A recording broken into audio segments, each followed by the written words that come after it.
tardes. Good afternoon in Spanish. For Spanish people, welcome again to the show. I'm Gabi Affair. This is another Saturday, and you're welcome to the show. This is the place for everything European football. This is the place to listen to every Saturday and Sunday. It's always an interactive show, so you can send in your thoughts. 0539969996 0539986996. And as always on the show, at the tail end of the show, we'll activate the phone lines, and then you can call us and get talking with us as well. We're live on YouTube, City Sports Ghana, and also City FM.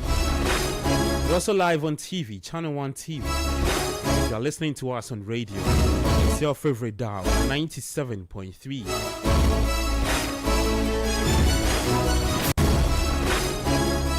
I'm Gabi Affair, and you can find me on X at Gabi Milito 7. If you want to leave your messages there, feel free to do so. Maybe with the hashtag The Republic of Football. It's a busy Saturday and Sunday as well. The next 2 days promises to be interesting. Arsenal, Manchester City are in action later tomorrow. The first final in the English football calendar. That's the Carabao Cup. Mikel Arteta coming up against his mentor, Pep Guardiola. His mentee up against mentor. Who wins it? People say it's actually the battle of the minds. Because whatever the result is in that game, it would actually influence the approach from the two teams. When the two sides meet again in the Premier League in the Etihad, talking about a title race. And especially, maybe you want to say that there's pressure on Mikel Arteta. Is that really pressure on him to win it? This season looks like it's a very good clean slate for Mikel Arteta's side. If you want to look at the point gap between he and Manchester City, that's Pep Guardiola. Well, that game will be talked about a lot more later tomorrow. But today, at the Amex Stadium, not the results Liverpool fans will be hoping for. Because as I speak, 61 minutes played at the Amex Stadium. It's Liverpool 2. Brighton and Hove Albion 2. Liverpool 1. Nearly swapped the scoreline.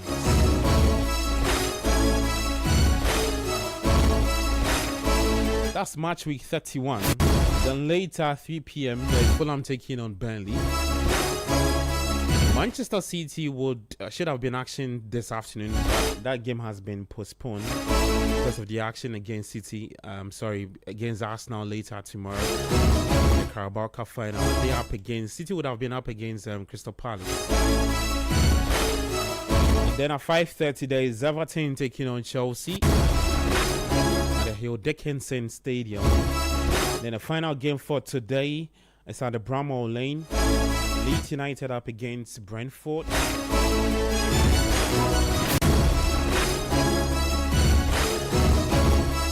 For the championship lovers, lots of games to look forward to. Blackburn up against Middlesbrough. Derby County are taking on Birmingham City. Ipswich take on Millwall. Bristol City up against West Bromwich Albion. Charlton Athletic up against Norwich City. Hull City take on Sheffield Wednesday. QPR take on Portsmouth. Sheffield United up against Wrexham. Southampton up against Oxford United. Then Watford take on Leicester City. The final game today in the championship is at 5:15 p.m. Swansea City taking on table toppers Coventry City, managed by Frank Super Lampard.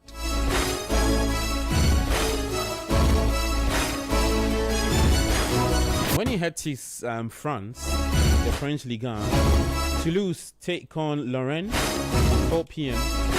AJ Auxerre will be up against Stade Brestois.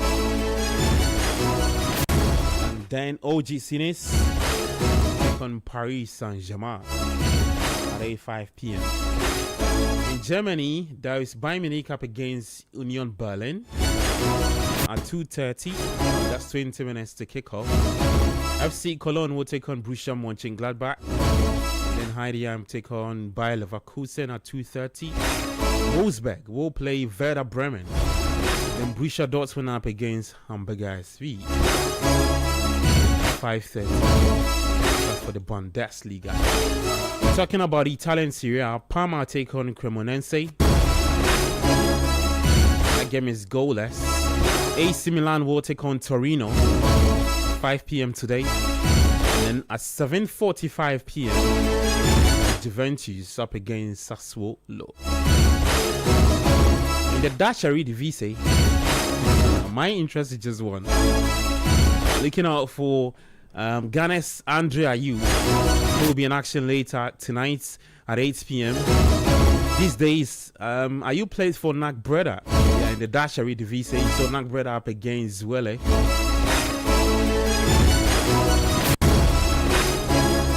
Especially looking at the conversation that has resurfaced around Ayew.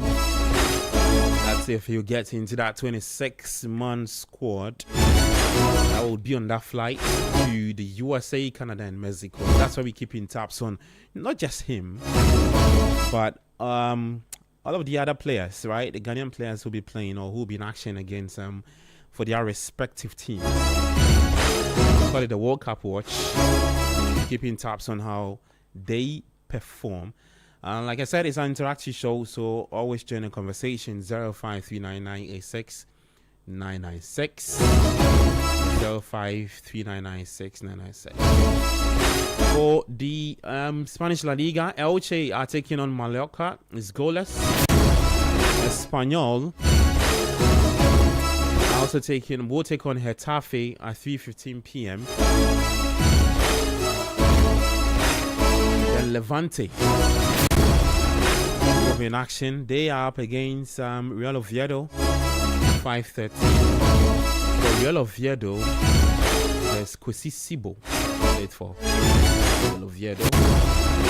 Osasuna will take on Girona at 5:30. Then Sevilla take on Valencia at 8 p.m.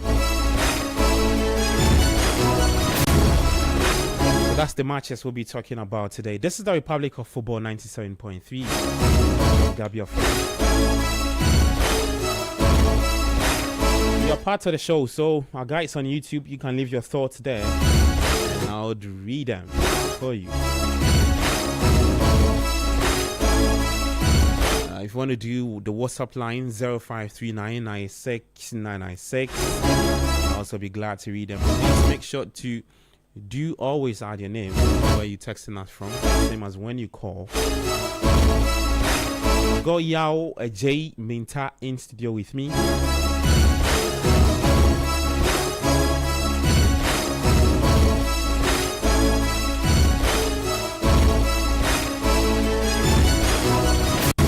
And also Kobe O'Bain here with me, Manuel Angelo Kwache.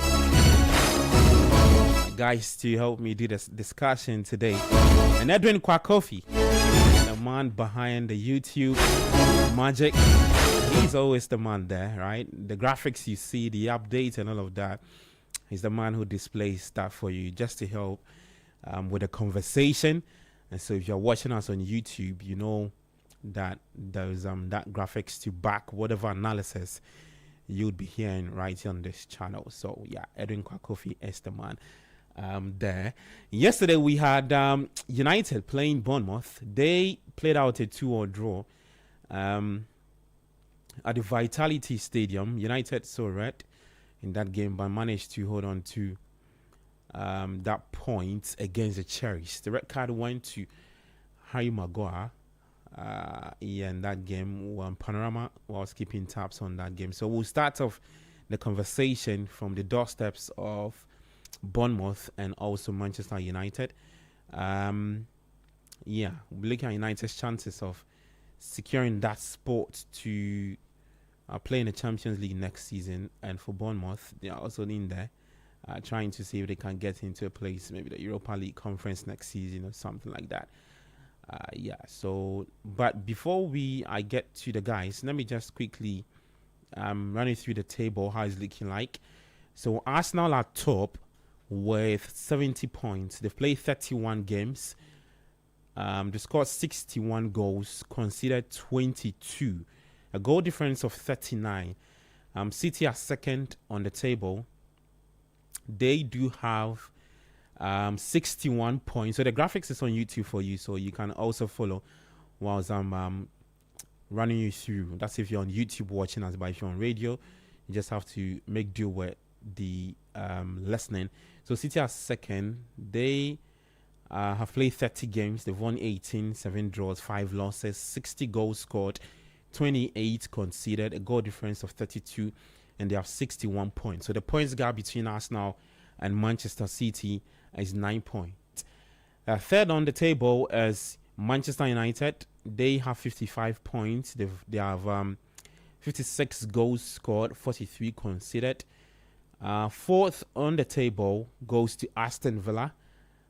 They have 40 goals scored and 37 conceded. So they have 51 points. So the point gap between United and Aston Villa is 40 points. Sorry, 4 points. Not 40. 4 points between United and Aston Villa. And then Liverpool, who are currently taking on Brighton, are fifth. Liverpool do have 49 points now because they are losing to Brighton. They scored 50 goals, conceded 42. Chelsea follow next, sixth on the table. Brentford 7th. Brighton at 8th. Everton 9. Newcastle at 10th. Bournemouth 11. Fulham at 12th on the table. So Sunderland, Crystal Palace, Leeds, Tottenham, Nottingham Forest, West Ham United, Burnley and Wolves in the red zone when you're talking about the English Premier League. So that's it with how it's looking like ahead of match day 31. All right, let me welcome my guys, Yao Jeminta and Kobe Obeng here with me. Yao is on X, so Yao meant YM. Just had to give him a follow. Kobe, are you on X? I am. Yes, you're on X, right? Yeah. What's your handle?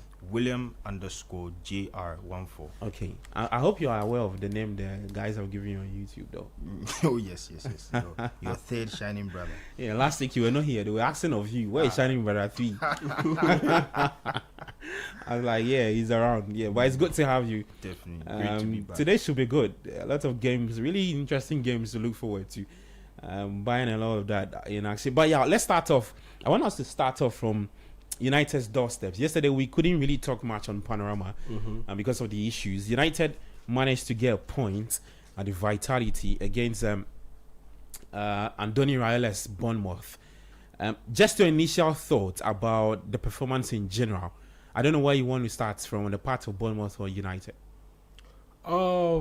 Well, since it ended in a draw, I think I would just split it. And it was a very good game, evenly matched, evenly paced, and it had equally even level of controversy or controversies. Because you look at AFC Bournemouth, for instance, the penalty that they got to get the second goal, that eventually led to Harry Maguire's dismissal. Is it worthy enough to be called as a foul in the box, hence a penalty? And if it is so, then how is it that Amad Diallo's incident that happened earlier in the second half wasn't called for or called as a penalty? And you know the worst part of it? After the referee decided to waive off that opportunity or that chance to call that as a penalty, that foul on Amad Diallo as a penalty, the ensuing possession, Bournemouth got the equalizer for the first goal that they conceded against Man United. That's how they got back level with Man United at 1-1. And so you look at the missed opportunity on two fronts. So one was that Man United could have earned a penalty to get to go up by 2-0. They didn't get it, and in pretty much the ensuing possession or the immediate possession after that particular incident, they go ahead and concede a goal. So you'll be hit twice by things that weren't so good. And so in that sense, Man United will definitely feel aggrieved. And it's just like the 2025 AFCON final that has brought about a lot of conversation, where the referee, John Jackson Dalla, he made that call for the penalty. And as debatable as it was, it's fair, he's giving the penalty. But you ask yourself, okay, if you give that as a penalty, or you gave that as a penalty, then how is it that you prevent or you decided to waive off that goal that Senegal scored a few minutes earlier? So it's about the consistency. And that's where there was an issue with the refereeing in that particular tournament, in that particular game. And it's the same thing that happened last night with Man United's game, where the consistency was just not there. If you decided to waive off that particular Ahmad incident as it not being a penalty or worthy enough to be a penalty, but then you go ahead and give Bournemouth a penalty because of that foul that Harry Maguire committed, for me, it doesn't tally. It's not consistent enough. And on top of that, he got red carded. That for me was quite harsh in that sense. And so for me, it was a good game. Man United will definitely feel a bit aggrieved because aside the goal, they went down by a man too, and I also had their chances of being able to make a late push and potentially get a late goal. And so Man United will definitely feel a bit aggrieved about it. But take out the controversies. A 2-2 draw for Man United at a tough venue like the Vitality Stadium against Bournemouth. I think it's a good result. And on top of that, Bournemouth are riding quite a significant unbeaten run in the league. So 11, they've gone 11 games. So if you go to Vitality Stadium and get a draw, I think it's a fair point and it's a good point. But you look at the circumstances that surrounded the draw, and if you are Man United, you just be thinking like, okay, if things were officiated in a more consistent way, Man United could have ended up with all 3 points, and that would have more or less sealed their third place ranking and the qualification to the Champions. That's why I always advocate that watch the games. Don't just look at the results, the statistics and all those things. If you watch the game, if you watch the results and all the statistics that come with it, you think, it's a fair result. And like you said, 11 games unbeaten and all, it's a fair result. But when you watch the game and how it went about, then you realize, things were a bit off, and the referee needed a little bit more consistency in terms of the decision making. Kobe, talk to me about Carrick. I read this piece from The Athletic that spoke about how he's liberated some of these players in the United setup, and that has gone on to fetch him the points United do have. And as a result, also where they are currently occupying on the table. Do you agree to that? What are your own observations about him and the way United are playing now? I think Carrick's situation, he walked into a team that was shackled by tactics that they didn't really understand. From time to time, things would work out, they would perform well, but then the team didn't have a proper grasp of what Ruben Amorim was expecting from them in that 3-4-3 system, because they didn't have the personnel that had played in a similar system before, and they didn't have people with the attributes, both athletic and in terms of position and football ability, to take on the roles that Amorim had placed in front of them. So what Michael Carrick has done in comparison to Amorim is reintroduce the simplicity of the game into Manchester United.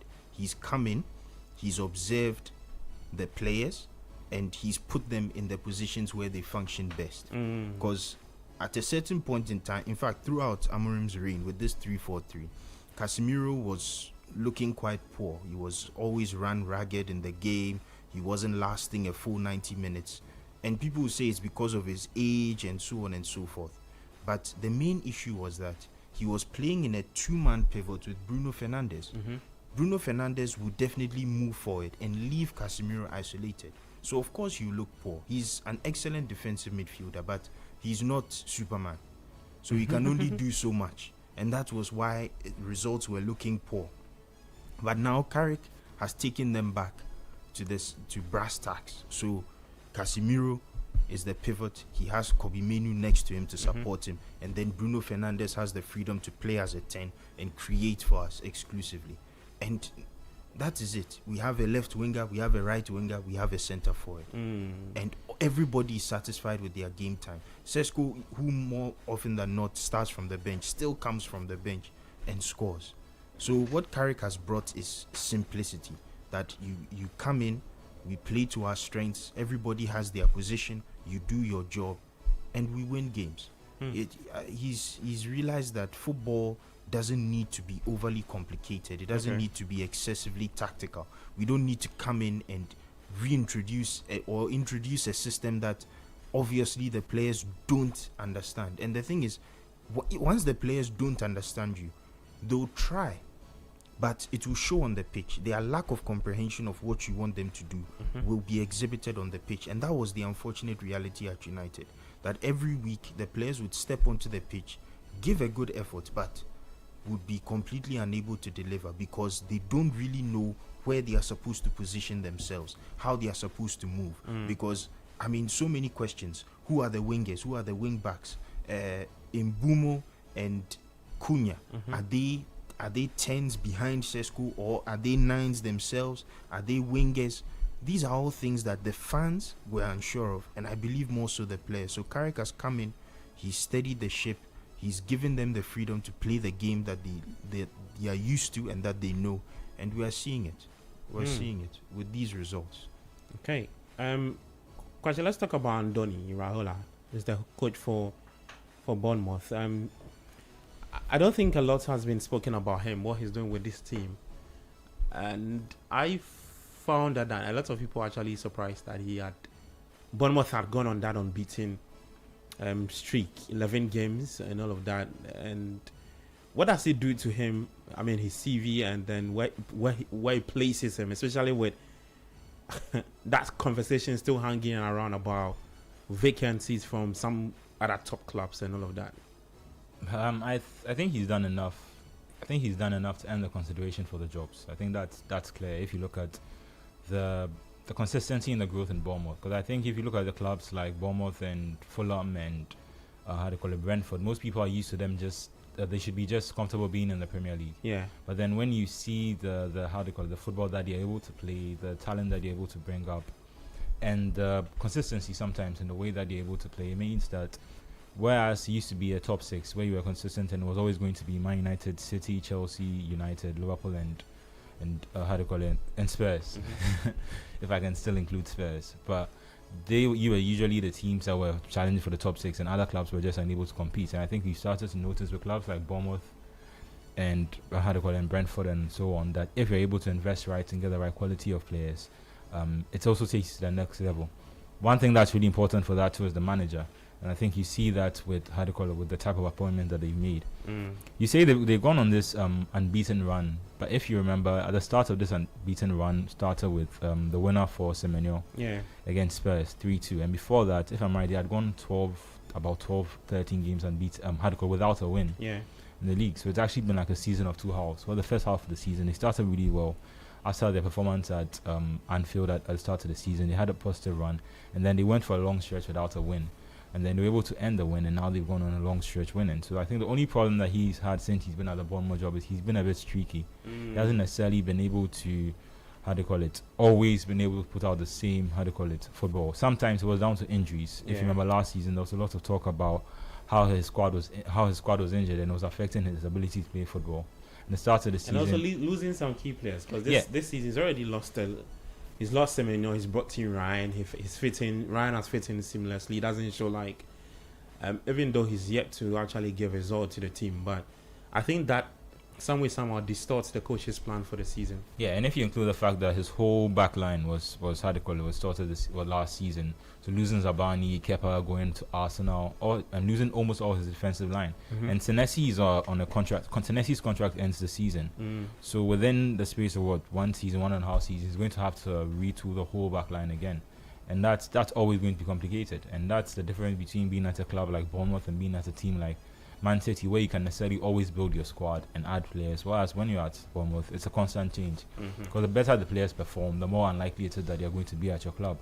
So that's where you have to give him credit, like you said, for adapting to without Semenyo. If you see the run that they've gone on and the fact that they've been able to get someone like Krupi, who was virtually unknown at the start of the season, and now I'd say he's one of the most highly rated young players in the league this season. So I think that's the best. That's where his credit comes in. He's able to find these gems within their, which is also credit to the club and their recruitment and the type of players that come in, and he's able to make them work and he's able to get the best out of them. But with clubs like that, there's always going to be a limit, and you can see that with a team like Brighton are winning right now at Liverpool, but they've struggled a bit this season compared to other seasons. And if you have to constantly keep changing and chopping the players and always hope that the next there's always another talent out there. There's always another talent out there that can come and be better than the ones you have. Other than maybe putting the team together and seeing what you can possibly build with the team if they're together for maybe 2 or 3 seasons. Yeah, I think that's the next step for him. And if he's able to do that, we'll see how much better he can be as a coach. Okay. That's the word on Andoni Raiola, the head coach for Bournemouth. They played out a 2-2 draw against Manchester United last night. Let me take you to the Amex, right? Because the Liverpool are losing to Brighton and Hove Albion. I'll get Kwachi to explain that. He's a big fan of Vanny Slot. So, but let me just run you through the starting 11 just in case you've not been able to check that. There have been a few changes though on the part of Liverpool side. Same with Brighton. But Liverpool started with Mama Dashfleet in post, back four of Jeremy Frimpong played as the right back, Ibrahima Konate, Virgil van Dijk, and Milos Kerkez. Kerkez scored the equalizer for Liverpool. Ryan Gravenberch is playing as the only DM, flanked on the right with that's where Dominic Szoboszlai is playing, and then Julian Viet also there. McAllister playing as a 10 behind Hugo Ekitike and Cody Gakpo. I think Ekitike picked up an injury. He was substituted not too long. Liverpool made some few changes. They brought in Chiesa, Curtis Jones, Ngumoha, and Robertson. On the part of Brighton, they started with a 4-2-3-1 formation. So Verbruggen in post, the back four of Weaver, Van Heeke, Luis Dunk, and Kadioglu. James Jimenez passed in Pascal Gross, and then Yakuba Mente in there. He's also been subbed. Henry Sherwood started, Gomez, and then Danny Welbeck. He scored his 11th goal this season. He's already equaled his best tally for season. So Danny Welbeck gets in 2 goals for Brighton and Hove Albion. In fact, it's 12 goals because it was 10. He scored 2. So he has 12 goals this season for Brighton and Hove Albion. Kwache, let me start off with you. Liverpool displayed a very good performance against Galatasaray in the Champions League. They showed up in the PL and they're losing 87 minutes played though. There's a lot of minutes to see out. I mean, the game can't change. I don't even know, because the question I'm about to ask you is something we've been talking about every time. What's going on here? I mean, this is on a slot, if I can say. Has been the typical second season so far since they won the league, and since he's had to bring in new players and adapt them to his system. To be fair, what happened to Kitiki though? It was an injury. I think there was a collision with Milner. He tried to continue a bit earlier on, but then he couldn't, so he came off. That's going to be a big worry. To have Isak out for this extended period and now to lose Ekitike, the 2 players who are supposed to, occupy that position, it's going to be a bit of a struggle for them. And I think you can see it just a bit because it looks like Gakpo has had to shift a bit and play as a central striker, and he, as good as not as good as, but as if you look at the way he's played this season, I don't think necessarily he has the confidence to be playing up front and to be the main man leading the line for Liverpool. They look better now that Chiesa and Rio have come on. I think both of them are players who would be very surprised that, given Liverpool haven't been very good this season, that they haven't been able to get opportunities themselves in this team. But there's also the factor of, I don't know how much he has to do with the play. Mamadashvili, I don't think he was at fault for most of the goals. But there's also a pattern where it seems like when Alisson is unavailable to play, the team is also seems to concede a lot of goals. And I don't necessarily want to put that down just to the keeper. When you hear some of the more experienced Premier League players talk, they talk about how sometimes there needs to be a relationship between the goalkeeper and the back line. And if you look at Liverpool this season, there's been a consistent back line of, at least in terms of the centre backs, it's usually been Konate and, Virgil van Dijk, because almost every other centre back bar Gomez has been injured. So I don't know if sometimes when he comes into the team, sometimes there's just this disconnect between him and the back line, and sometimes it doesn't necessarily always help the team. But in terms of Liverpool, this is what we've seen all season. If I'm right, this would be the 10th defeat of the season. That's double figures for a team that won the league to go from that to losing at least 10. And I can't guarantee that this will be the last loss of the season. That's quite disappointing. But if you look at what Slot has been saying in terms of the ambitions for the season, I don't really think Brighton had a good opportunity to score, but I don't really think it changes much, because I think they are still ahead of Chelsea and Brentford. I think it's just a point that they would be ahead of Chelsea now. Yeah. But there might be a gap between. If they lose today, so just 1 point. 1 point. What's the gap between them and Brentford? They and Brentford is also 4 points. 4 points. So they have that little buffer of. Yeah. But that obviously the problem now is City doesn't qualify them for Champions League. Even though they'll be in the top 6, it gives Chelsea the opportunity to come back and go ahead and have the advantage going into the end of the season. That's it if they go on to go and win the Champions League. And then you activate another slot in the PL for the team that finishes 6th. So you have 17. Yes, if. So you are just doing ifs. Yeah. Yeah, because in the Champions League run is way more different than, because to go and beat, what was the score against Galatasaray? 4-0. Yeah, so we are just doing it based on that run. Yeah, based on that run. Yeah, pretty much they are through to the next stage of what they are in there. Yeah, so if they go on to win it, okay. Yeah, in the Champions League, per the standing now, it means that they would end up playing the Europa League. Yeah. So I mean, just in theory, they would have to go through PSG in the quarterfinals, then either Real Madrid or Bayern in the semi-finals, and then beat either Arsenal or Barca in the final. Yeah, sorry. Yes. And even the PSG tie alone is. They are struggling away to Brighton at the moment. And as it stands right now, they don't have a fit striker who can play up front. They have 2 fit centre backs. You got Icardi Gakpo. He brought in these players. He's the man he's relied on. Yeah, but he's preferred playing him out wide. And if he plays him through the middle, he doesn't want to play Chiesa anyway. So I don't know how he's then going to retool it. He probably puts Rio up front, or maybe there's a whole lot of retooling that has to be done. And for a team that has already been retooled so much, for a team that already has players that are exhausted, players that have played virtually almost every game that they've been fit for, someone like Szoboszlai has moved from right back to midfield. He's moved all around the pitch. He's played every game. Players are getting exhausted. Players are also getting used to these type of results, and that's not even talking about just the mental stress of having to constantly go through this. And I don't know, I'm looking at the team right now, and it just is not surprising anymore, and that's, I think, is the most disappointing thing about this type of performance. Okay, let's see. Well, elsewhere, Bayern Munich are taking on Union Berlin. There's a Ghanaian who plays for Union Berlin. That's Derek Arthakon. He's in action. Yeah, so he's coming up against Harry Kane. Yeah, man. Derek Arthakon against.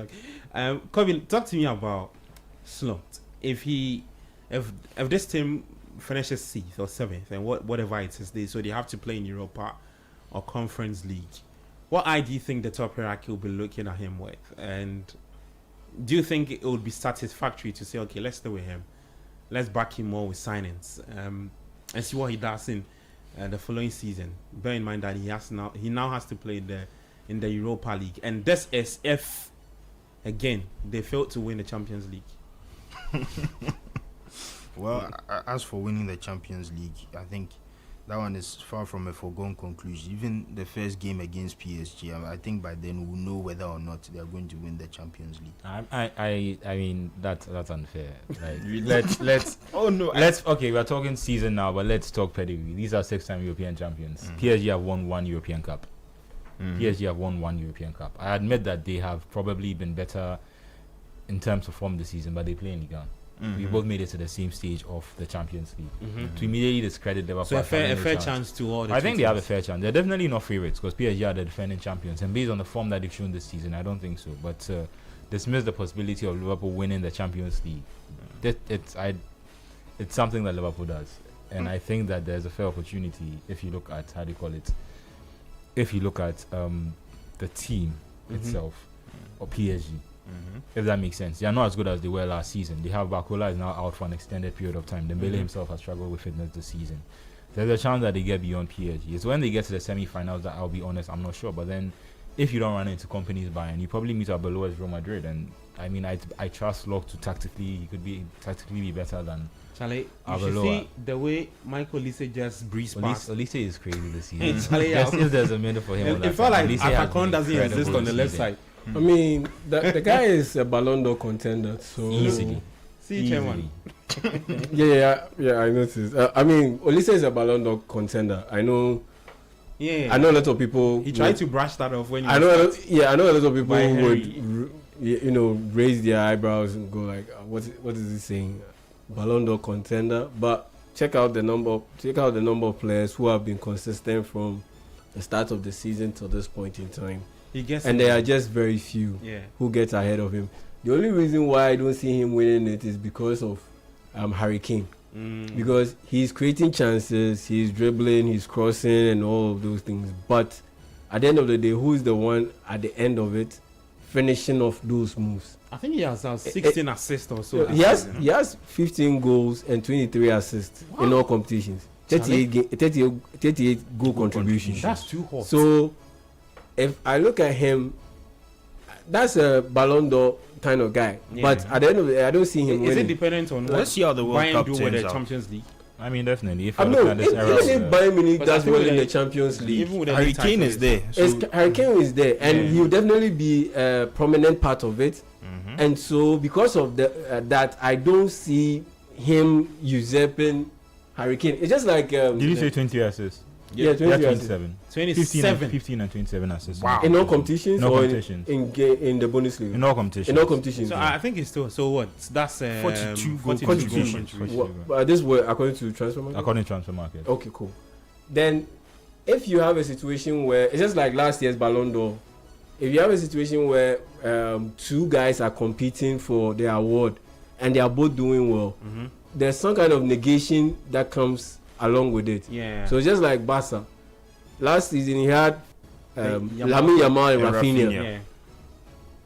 I honestly believe Rafinha should have won the award, but at the end of the day, because there was also Lamine Yamal, it took some points away from Rafinha. It's the same thing with Olise and Harry Kane. Some points will go or will be taken off Michael Olise because, like I said, you are a winger, you are creating goals, you are dribbling and all of those things. But at the end of the day, it's Harry Kane who is at the end of it and scoring. And although that's not like Harry Kane is just standing around just finishing the off ball doing tappings, tapping goals and all. No, he's scoring very good goals. Long range strikes, he's dribbling. We saw the goal he scored against Kamal Dean's Atalanta. All of those things. Honestly, and you have to add the English agenda. If Harry Kane Eh, is true, anywhere near yeah. Premier Champions so League the title, PR bit will come in. So wow, yeah, kicking. exactly. So But what if Olise I don't does- see Olise winning. Olise the has Ballon World d'Or. Cup. does Though. a few- That's the thing I'll give to Olise. He has probably a better chance with France at the winning World the World Cup Cup. than But England. at the World Cup with France, he's going to be like a bit part player. Yeah, and that's the difference. And He'll be a so better I don't peripheral. see, even if they win the World Cup, I still don't see him winning the title, the Ballon d'Or award, because he's limited somewhat, quote unquote, limited somewhat Yeah. for his club and for his country. Because at his club, like I said, Harry Kane is the one who is getting all the attention. For country, there are multiple guys who are getting all the attention. That's even worse, because there's a very sensible or plausible scenario where Michael Olise plays like let me see, like Ousmane Dembele did at the 2018 World Cup, where we know you are talented, we know you have the numbers from your club, but you don't play much. You don't play too many minutes in the French national team, because Michael Olise is not going to start unless there are some injuries. Just he won't start for France. Yeah. Realistically, he won't start for France. So, and on top of that, even in the second unit, there are guys who are out there who would battle him for minutes. So, in that sense, it's likely he's going to be a big part player. And being a big part player for, let's say, a World Cup winning team, and being the second or the third best player on your team, because mind you, Bayern Munich, there's also Luis Diaz, who's doing very well. Yeah. You can't make a case for a Ballon d'Or win. You can't. Yeah. Just to point out on the Harry Kane thing, Harry Kane is on 47 goals and 5 assists in all competitions. He has 40 goals. He has 30 in the Bundesliga and 10 in the Champions League already. That's, yeah. And there are about what, 7 games left in the Bundesliga beyond this game. I think you can actually start talking about Lewandowski's record, the record of 40. Yes, okay. And there's also the Champions League. At least they have 2 more games left. That is if they qualify. They have at least 2 more games left. There's the German Cup too. Yeah. So it's very plausible that a guy can break the record. And once he breaks the record, and maybe they are definitely winning the Bundesliga, and they win, let's say, the German Cup, and potentially make it to the final of the Champions League or even win it. Irrespective of what England does at the World Cup, I see him winning the Ballon d'Or. Okay. Unless maybe Lamine Yamal goes on the run that he is on right now, and that's same with Spain, and helps them to win maybe the World Cup. That's the only reason, or the only way I don't see Harry Kane winning the Ballon d'Or. Okay. Well, let's take you back to England, and you should see the scenes at the Amex Stadium. Brighton fans super elated that their side are beating Liverpool as well. Liverpool's 10th loss this season. Their highest. I saw the stats just not too long. It's all been 9-9-9 mostly. With this as the highest loss in the PL. So their 10th loss, and then that's even worse than 16-17 when they finished 8th. Yeah. That sounds crazy. So some were 8 losses, some were 9 losses, and all of that. Actually, come now. I wanted to take your thoughts on Slot. That's if he's unable to get this team again in the Champions League for next season. If he doesn't make it, I don't see him being sacked. Oh, you don't see him being sacked? I don't see him being sacked. He's there for another season? No. Honestly, I don't see him being sacked, because I feel like with the way the season has gone so far. What do you think? Yeah. What do you think? Why you disagree? Or you feel like it's overly done? But what do you think would be that extra decision from the top hierarchy to look at him and say that, okay, we are sticking with him for another season again? I think he'll be sacked, but you finish. I would be surprised if he went into let's see. Let me see what. The reason why I think he won't be sacked is because, honestly, if he was going to be sacked, I think he would have already been sacked at some point in the season. But you know, Liverpool have this rich history of, it's not that rich history. Like, I mean, it's true. They back their manager, fair. But the last time that they actually had success with their manager was when Brendan Rodgers was sacked mid-season and they brought in Jurgen Klopp. So nothing of that sort of. I mean, how often have they been successful in that period? Okay. So, I'm just asking, before the Champions League, since Benitez to when Klopp came in, there was one League Cup there where Kenny Dalglish won. But other than that, they weren't successful. So I can't back the model that was used if it wasn't successful. And the time that they realized that he had to make a change quickly, they were actually able to get results. So I'm just surprised that there's this whole we need to take our time and make sure. And if it gets to the end of the season, the man hasn't done a good job. He did really well in the first season. You think that narrative can change with him?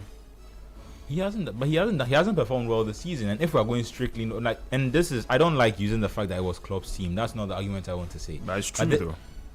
Maybe it was Klopp's team, but the fact that it was obvious that he made a title winning the fact that he made little adjustments and now he's struggling when he has to make adjustments is actually quite glaring. And that's where it's almost like, is he too devoted to a system that he's trying to? The same thing with Amorim. Obviously, it's not a 3-back system, but is he too devoted to certain aspects of his system or certain players within the system, that means that rather than accommodating or being changing up to the players that you have, you are more insistent on trying to get your philosophy across. And he keeps saying this thing which is so frustrating. He was talking about the PSG game, and he came out and he said that last season the game against PSG was his favorite game of the season. Not even in terms of the result, but that's how football is supposed to be played, with two teams coming at each other. And I don't know where this thing that he started off, that football is supposed to be played on the floor, you don't play long ball, you don't hit it. It's strange. Football is football. Adapt and try and win football games. The thing is, he didn't have answers to those things. He doesn't have the answers to that style of football, and his problem is people keep changing their tactics against us, obviously, because they are struggling to adapt to the tactics. Yeah. So and that's my point. Like, once you look at the body of work that is actually his, it hasn't been impressive, and that is why I would be surprised if they decide to stay with him beyond the season. Okay, come now. Yes. So for me, as I was saying, I don't think Liverpool will sack him at the end of this season. Not because they shouldn't sack him, they should, but if they were going to, they would have already, because the form, the games, the style of play, even how they win games is not encouraging enough to keep him. Because looking at the beginning of the season, they were winning games, last minute winner, against Arsenal, against Bournemouth. It wasn't encouraging. You know, it doesn't inspire confidence. But they were going along for the ride, then went on a poor run of form, got back up again, went on another losing streak. It's been an up and down season with more downs than ups, but they've stuck with him throughout. I even know some Liverpool fans personally who've been clamoring for his dismissal, but he's still there. So honestly, I think if they're able to make it to Europe, I think the higher ups, even though they will be tempted to sack him, they'll still keep him and see what he can do next season. They'll try and get him to regroup, work on their injury issues. I don't know if they'll give him more money.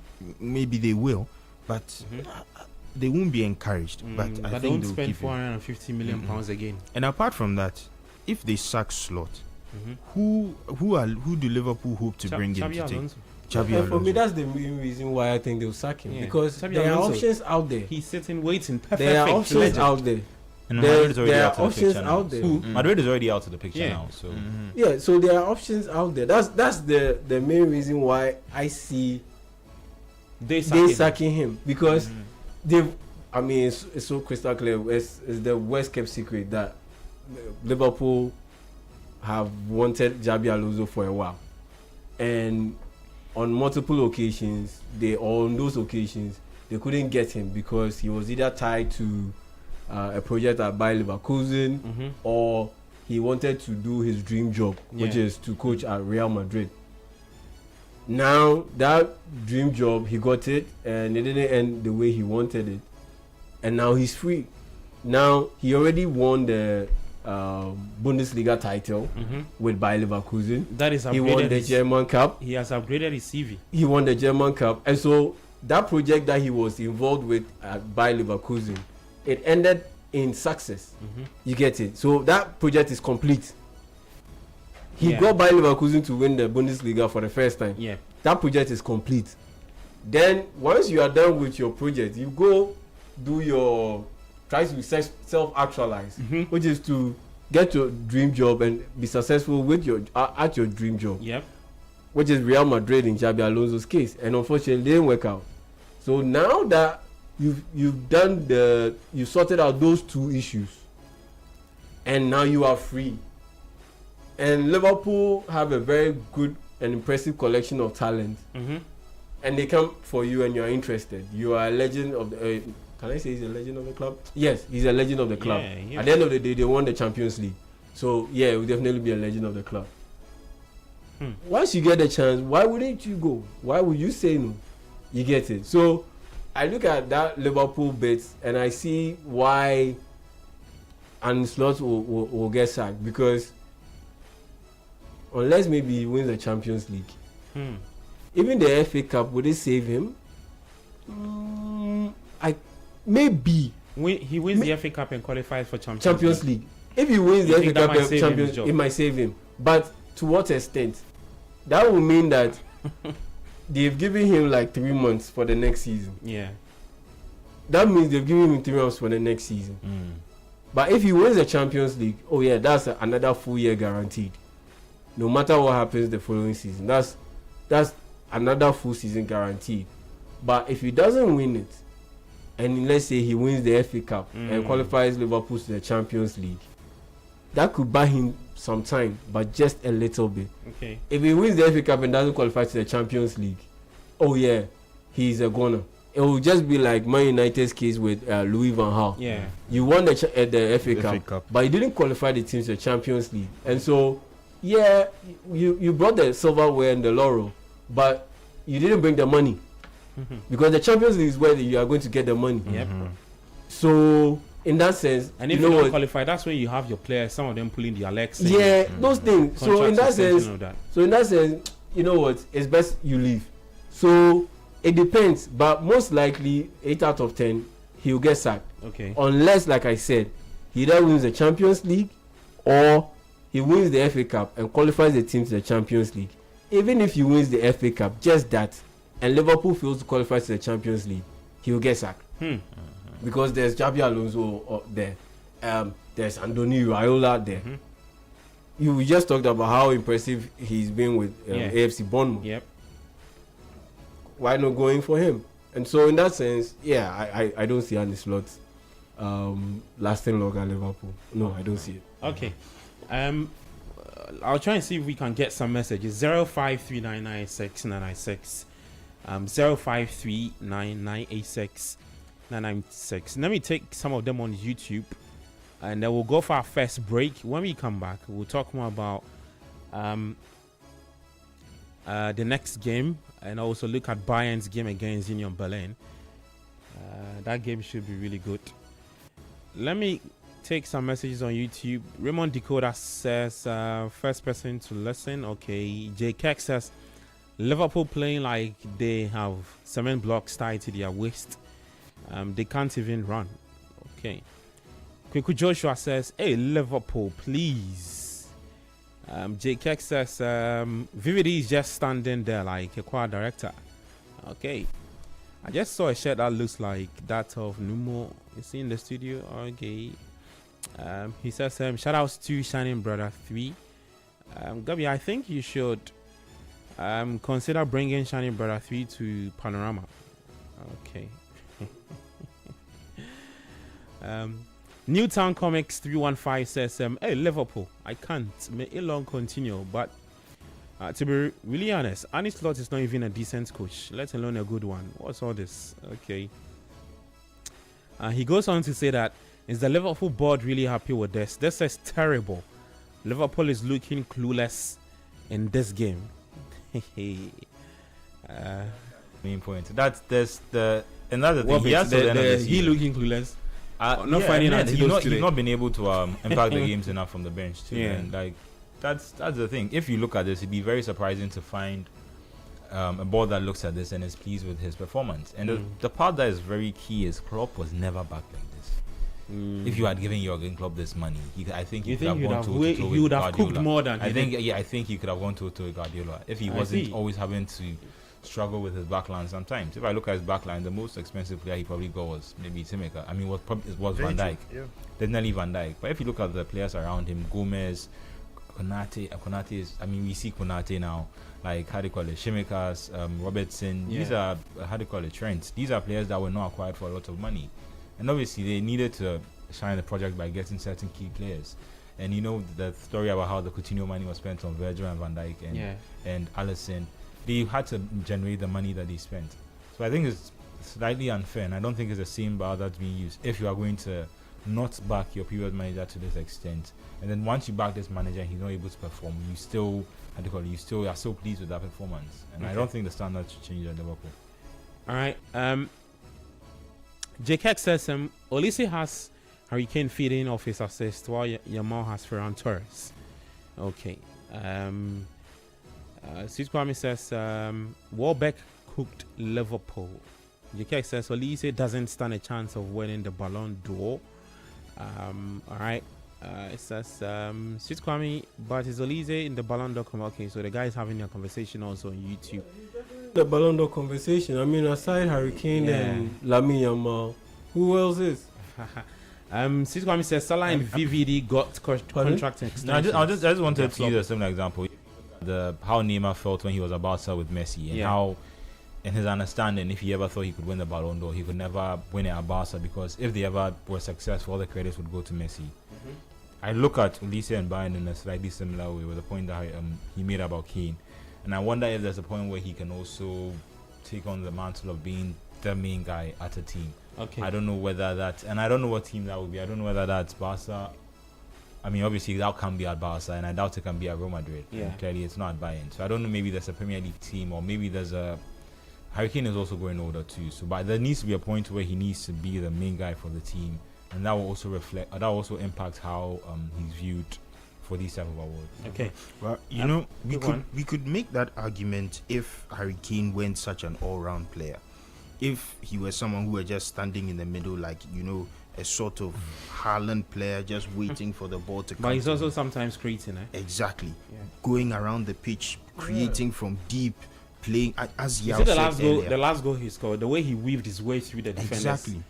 and hit the ball with some.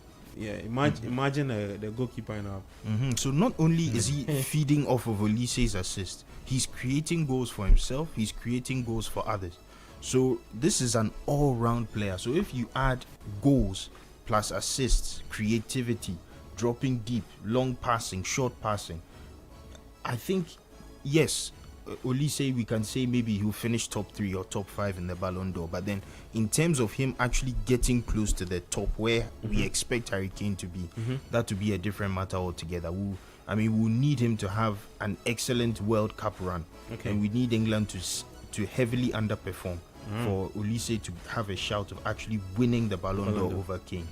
All right, it says some crazy fun facts. That's from Alex Boydu. It says Liverpool have now failed to win 17 out of their 31 Premier League games this season.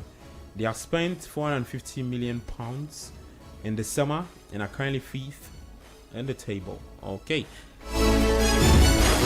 Let's go for our very first break. When we come back, there's more football talk right here for you, 97.3. This is the Republic of Football. I'm Gabriel Fair here with Yao, Jay Minta, Bobby O'Bain, and Manuel Angelo Kwache. Technical support from Daniel Squashy and Edwin Kwakofi behind the YouTube magic. We'll be back after this break.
following, watching how he performs against Bayern Munich. It's a big game, so and also there's a familiar foe.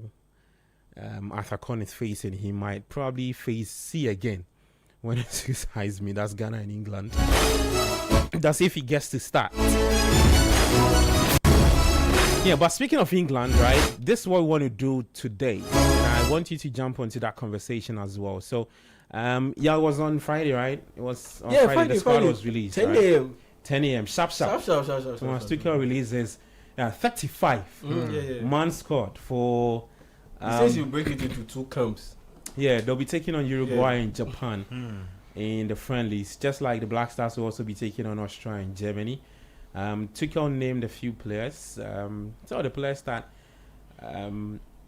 defied its opinion. Some people think that these players might be, but when a coach names squad, right? I'm sure if I'm to ask the guys that they should also give me the Black Star squad or England squad, they would have their own choices. So we'll put up the squad. If Edwin can help with that, Edwin will get you the 35-man squad, and then we can talk about that. Whilst we're also keeping tabs on the games that are happening across Europe, so Italy, Germany, Spain, and all of that. We'll be keeping you posted. But we are talking about the England squad because they are one of our opponents will be facing at the World Cup. So it's always good to keep tabs on them and what they would be doing elsewhere. So let me run you through the squad, just in case you have no idea, or just in case you were unable to read it yesterday when it was released. I'll just run you through that squad, and then we'll start the conversation. So Tuchel named the 35-man squad for the 2 games against Uruguay and Germany at Wembley Stadium. Now the squad, for the goalkeepers, they have Dean Henderson. He plays for Crystal Palace.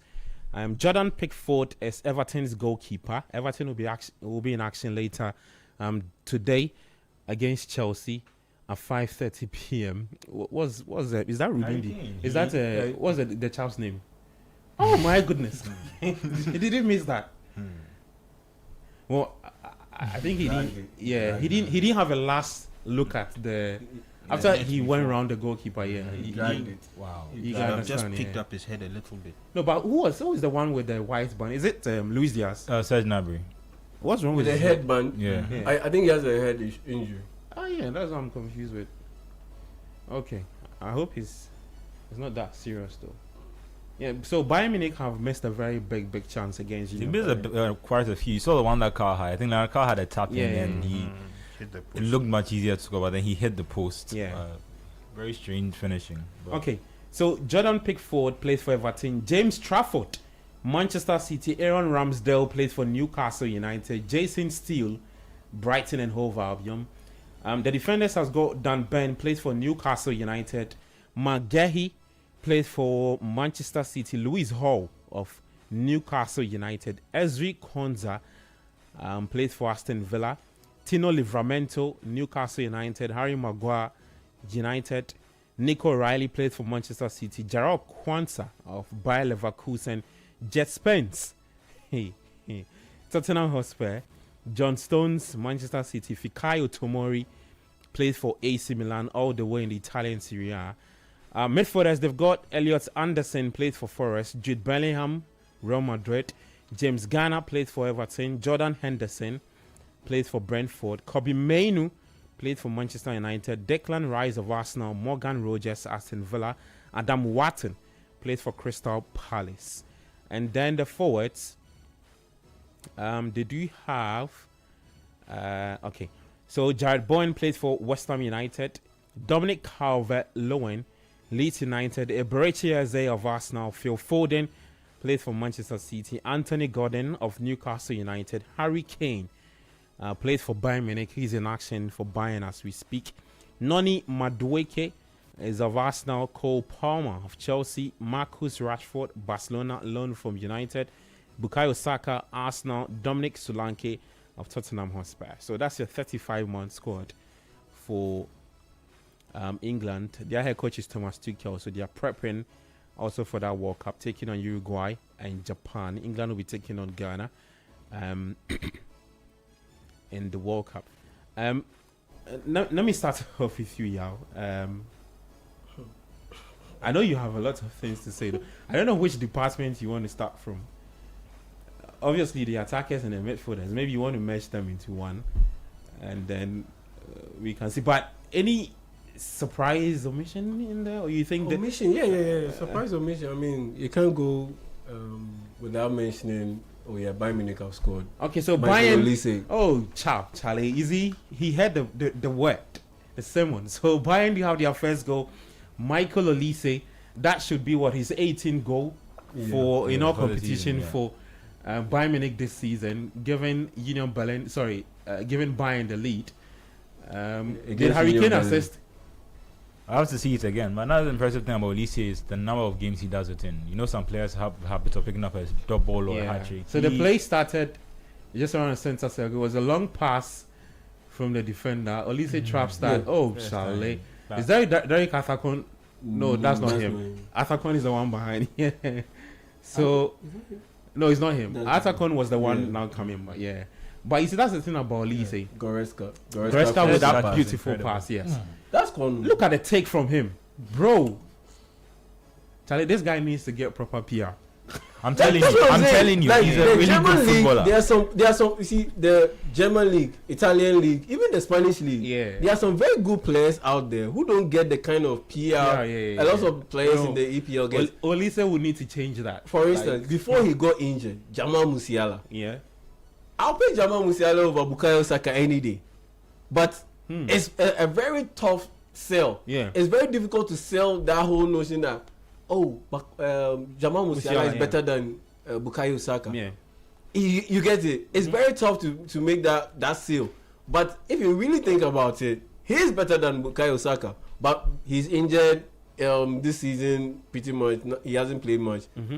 And so, more or less, the better part of 2 seasons, he doesn't have enough production on the table. The body of work in 2 seasons. Body of work, not too enough. Not enough. But Bukayo Saka has, the minutes, the numbers, all of those things. So, you can make a legit case that he's better than Jamal Musiala. But, look, let's put it on if we are comparing those two, I'll pick Jamal Musiala any day about Bukayo Saka.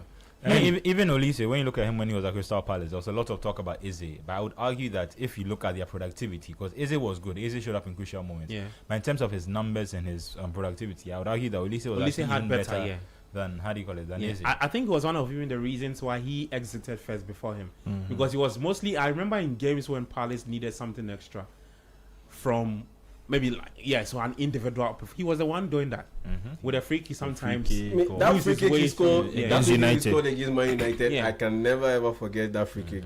Too good. But anyway, so let's talk about the England national team. Yes, the biggest omission it will have to be Trent Alexander-Arnold. It will have to be Alexander-Arnold. You should see the BBC article on Trent. Actually. Yeah, it has to be Alexander-Arnold because it's an expanded squad, 35 man. Exactly, it's an expanded squad. Couldn't find space. No, but why are we surprised about that though? Oh no, I think he's picked up a bit for Real Madrid recently. Exactly, because he's back and he's played for Real Madrid of all teams. You don't think he played? Looks at him and said that he's not really given enough for Madrid. So looking at the games he's played, and he doesn't probably. Well, unlike most of the times that we have here, where our coach gives. Bayern Munich has scored a second goal. Serge Gnabry. Okay, so Bayern 2, Union Berlin 0. Unlike a situation where we have Otuado deliver or announce a squad and the explanation behind the selections aren't too clear. Mm-hmm. Thomas Tuchel gave a breakdown why he selected so and so and why he dropped so and so. Yeah. And for Alexander-Arnold, he said that he wanted a different profile. Okay. For the right full-back position. That's what he said. Because profile. Yes, because he picked... I didn't listen to that though, but I'm not surprised he said that. He picked Jet Spence, he picked Livramento, and Jarrah Kwanzaa. Okay. When I look at these players, what do they give me? They can defend. They can defend. It's as simple as that. Yeah. They can defend. And that's what Tuchel demands first off as a right back, or even as a lateral. Yeah. Anything you give him is extra. You get it. So, he said he wanted something different. So the biggest omission will have to be Trent Alexander-Arnold, especially when Reece James is injured. So he was out of the picture. Mm-hmm. And on top of that, it was a 35-man squad. It wasn't even 26, your typical 26 or 23, 24-man squad. It was 35. And he still couldn't make it. So that for me, yeah, definitely the biggest omission. Yeah. Then who else? Let's say Sure. Luke Shaw. No, I don't think it's a big omission. Yeah, Luke Shaw. Clearly, Rhys James was out. Yeah, he's because of injured. Yeah, he's. injured. I think that was pretty much it. Yeah. Only Watkins not a big omission No, because no. I mean he's on and off, up and down. Consistency hasn't been really there compared to what his competitors or contenders or contemporaries are doing. You look at Calvert-Lewin, he's improved since he moved to Leeds. Yeah. You look at Solanke over the past 5 games since he returned. He's been able to do some good work in there. Now Spurs look to be turning the corner. They finally have a win under Igor Tudor. Okay. So Yep. yeah, he's one of those guys that compared to Oli Watkins, though Oli Watkins got an assist in Aston Villa's win over Lille in the Europa League, he still has not been able to take his level to a different I can't say dimension to a higher state. And so who is that? highlights. Yeah. So in that sense, I think Thomas Tuchel has him in mind, but he wants to have a situation where, if it's possible, to have a guy who will be the backup to Harry Kane come in and maybe potentially produce a bit more than Oli Watkins, because Harry Kane's place is cast in stone. That one, no one is touching. No one is taking that. Yes, he's the one starting ahead Unless of everyone. they'll He actually gets talk injured. about it at the last Euros about whether England should move on from Harry Kane. So I think that was pre his move to Bayern. So I'm pleased to see that. Like, You mean the last? Yeah, the Euros, last World Euros, Cup? yeah, I remember when- that conversation. Yeah, so in that sense, so you have a situation where the backup, right now the fight is for the backup to Harry Kane's position, and you have Calvert-Lewin, Oli Watkins, Dominic Solanke is in there. Ivan Toney is a far reach. So Welbeck. those guys, no, I don't think he'll take Welbeck because Welbeck, Because of though he scored, but is he going to give you that athletic presence to be able to press and give you that ability to do the things as a backup would? Because you look at the backups, their profile. Yeah, Solanke, Lewin, big, very athletic, Enjoyable. can help with the And hold you up see- the and ball, you see can help with the press. Context always matters because when you look at the way Tuchel sets up his team, if he wants to move away from all that flamboyant, he would want to go route one. Look Yeah, at the exactly. players that Yeah, they give him. and that's why I dare say that there's a chance that Jude Bellingham might not go to the World Cup because because it's not like you're not a good player, but because they are limited spots, Yeah. and there are other players who offer the same quality that you bring to the table, but are in better form than you. So in that sense, you cannot take the same player, like for like player, in that same position. Yeah. In that same position, you have to bring a player who offers something different. So what Danny Welbeck brings to the table, Harry Kane brings it Okay. and brings more, A and striker- he is the starter. Yeah, striker who is mobile and And can drop deep, can Yeah. link up play, do those things. Harry Kane does those things. So the backup has to be someone who is route one. a different profile too. Thank you. And Okay. and when it comes to that requirement, Danny Welbeck doesn't fit that requirement. It is Solanke, big guy, old school, can head the ball, those things. But Welbeck is a physical presence. I think Not his now. age Now is the he's one a bit that- diminished. So he's talking about His physicality is a bit diminished. and then the age he's on now. And on top of that, he's injury prone. Right. He's physically diminished now. He's not like 26-year-old Danny Welbeck. You get it? But okay, Now you get The thing is that So for me, let's do this. Okay. So Okay, you between go ahead. Calvert-Lewin, Dominic Solanke, Oli Watkins, and Danny Welbeck, who is the less physically imposing player of all those four? Welbeck, that's true. Exactly. Who is the less athletic Welbeck or the least Because, I mean, athletic? Welbeck, yeah. Exactly. Who? Okay, I was about to, injury situation. Oli Watkins will take it, Yeah. and all the others have question marks about their injury record because Solanke just came off a serious injury. Danny Welbeck has his fair injury issues, Then there's Calvert-Lewin. He also has his fair share of injuries. So it's not like Danny Welbeck isn't good enough. He scored against Liverpool today. He's good enough. But like I said, what he brings to the table, Harry Kane already brings it. And he's coming in not to play Harry Kane. Yeah. He's coming in to be the backup to Harry Kane. And the backups, they don't need another Harry Kane-like player. Okay. They need someone who can fit the Route 1 football requirement that you mentioned. Yeah. So, Daniel Beck, I don't see him going to the World Cup. So, in that sense, I look at Thomas Tuchel, what he put together for this friendly games, and the explanations that he gave, especially when he said the number 10 position, that they will have to make some big calls. Oh no, massive calls. I'm quoting him. He said massive calls. Massive calls. Someone is not going. Two people won't go. Two big people won't go. And I know that Phil Foden there, he won't go. Oh, no, you can't. Phil Foden won't go. He's part of this squad. I'm even surprised he made this. I'm even surprised he made this squad. Maybe just wants to give I mean, him he started the season really well. Well, I think he just wants to show him faith. So one of Tuchel's words is that he wants to open up the competition for plane tickets to the US. So, like he's saying, he's giving maybe like a last opportunity. Yeah, and there's a lot of that. You see that with the defense too, even with the recall of Maguire. Yeah. There's certain players that he's clearly. Kobe Mainoo, for instance, he might not go, not because he's not a good player or a very fine player, but because what he brings to the table, Adam Watson brings it. You know the way the Mainoo camp is elated to have him back. That's what I'm saying. Like what he brings to the table, Adam Watson brings it. Yeah. You cannot take two deep line playmakers who are slow to the World Cup. I mean, Rice is definitely in there, and there's going to be a 10. So now you're left to the space for one midfielder. Elliot Anderson and Rice, they are starting. Yeah, they would go. Okay, they are starting. So it's just like with one spot in the midfield. Anderson was a key feature in the World Cup qualifiers. Right? Henderson. Anderson. Elliot Anderson. Yeah. He is definitely going. He and Declan Rice, untouchable. They are going. It's just like John Stones. When did John Stones return from injury? Just this, like 3 weeks ago. But he's in the squad. That should tell you that this guy, unless he's not fit, he will go to the World Cup. He will go.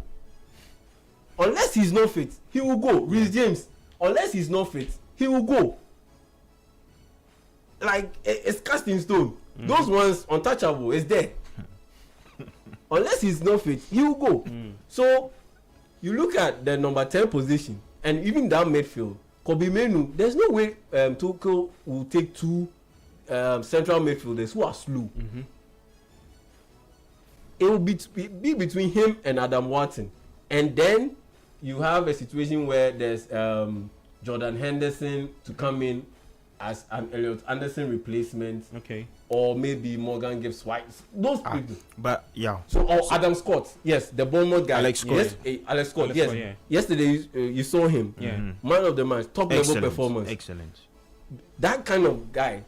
Those are the guys who will be in battle for Elliot Anderson's position as a backup. Henderson, Alex Scott. Then you have a situation where you have another deep line playmaker or central midfielder, the Declan Rice position. Either you pick Adam Watson as a backup. Either you pick Adam Watson or Kobe Mainoo. You can't pick both. So a massive call will also be made. Then you look at the number 10 position. What Jude Bellingham brings to the table, Morgan Rogers brings to the table. What Jude Bellingham brings to the table, Eberechi Eze brings to the table. Rogers of Aston Villa. Morgan Rogers of Aston Villa. That's why I say Cole Palmer will go to the World Cup unless he's injured, because what he brings to the table is way more different. It's different than not just the midfielders. Every other England player. The whole he's team. different from every other England player. So he will go. But are you saying this without considering that? Okay, so depending on form, or you don't forget form, he will still go. Because what he brings to the table, no other England player brings to the table. And because he's there, Phil Foden won't go. Because what Cole Palmer does, Phil Foden does. Yeah. But Cole Palmer is at a higher level. And on top of that, Phil Foden, even when he won the Premier League Player of the Year, with the England squad, he still struggled. Yeah. He still struggles. So he there is definitely no going. So you have Cole Palmer, who's silky, can make a quick turn and just that's it. He just does a shoulder drop and he beats a defender. You don't have such players, too many of such players in the England national team.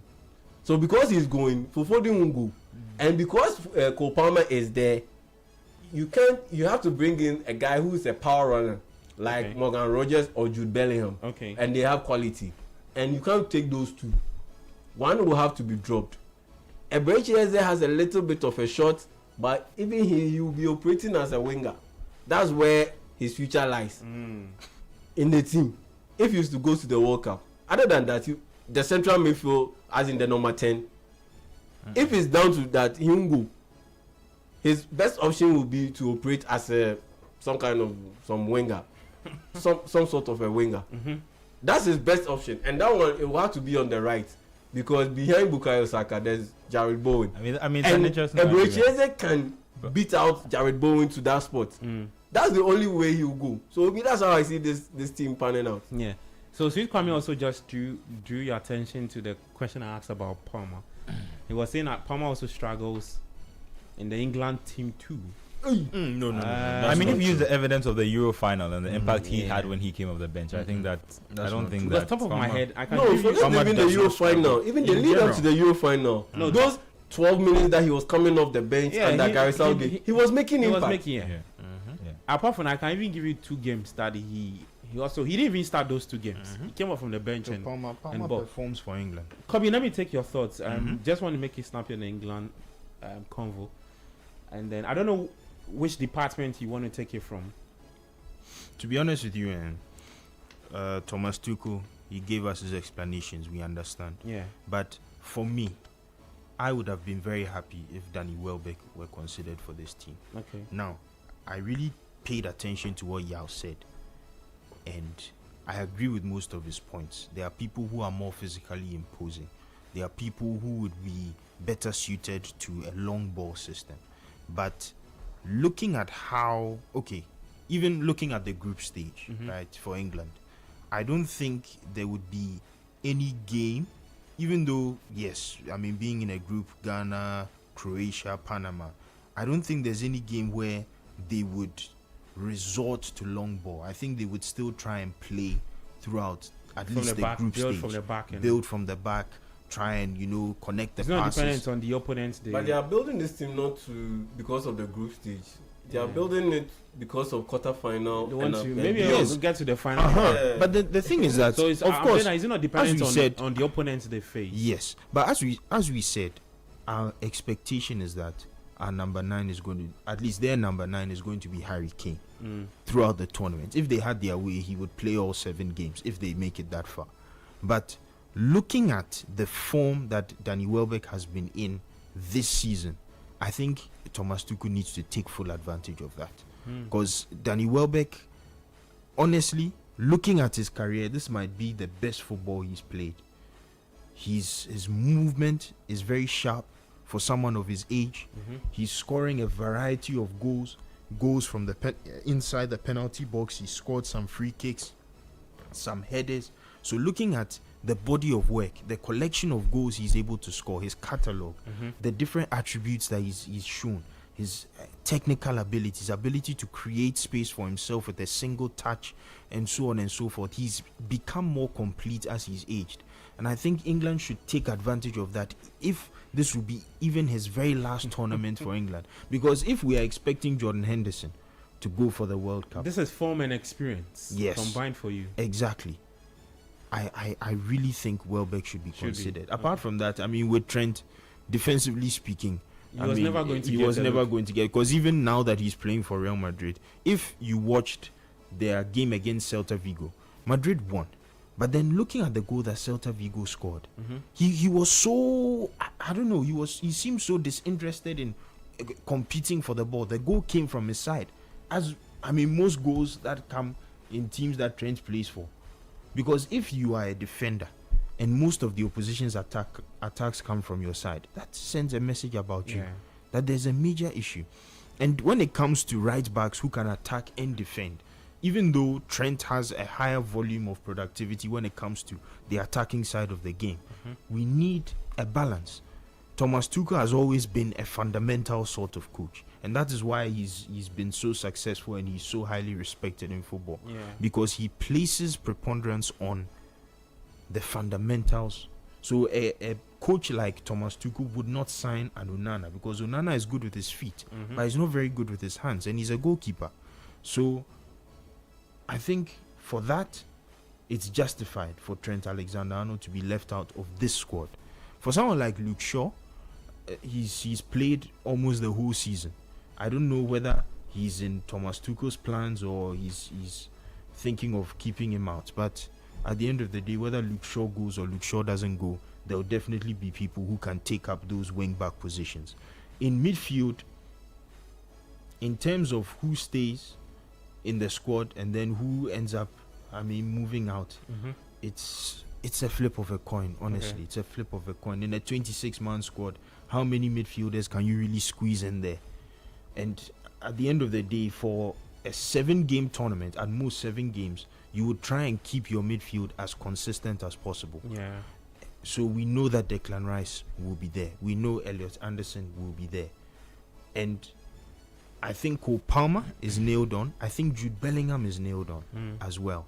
Because even though Thomas Tuchel is not a coach who is heavily influenced by the media, I still think that considering all of Jude Bellingham's attributes, his ability to score in different situations, his movement, running into the box, his creativity, even if he doesn't operate as a 10, you would want Jude Bellingham on your side.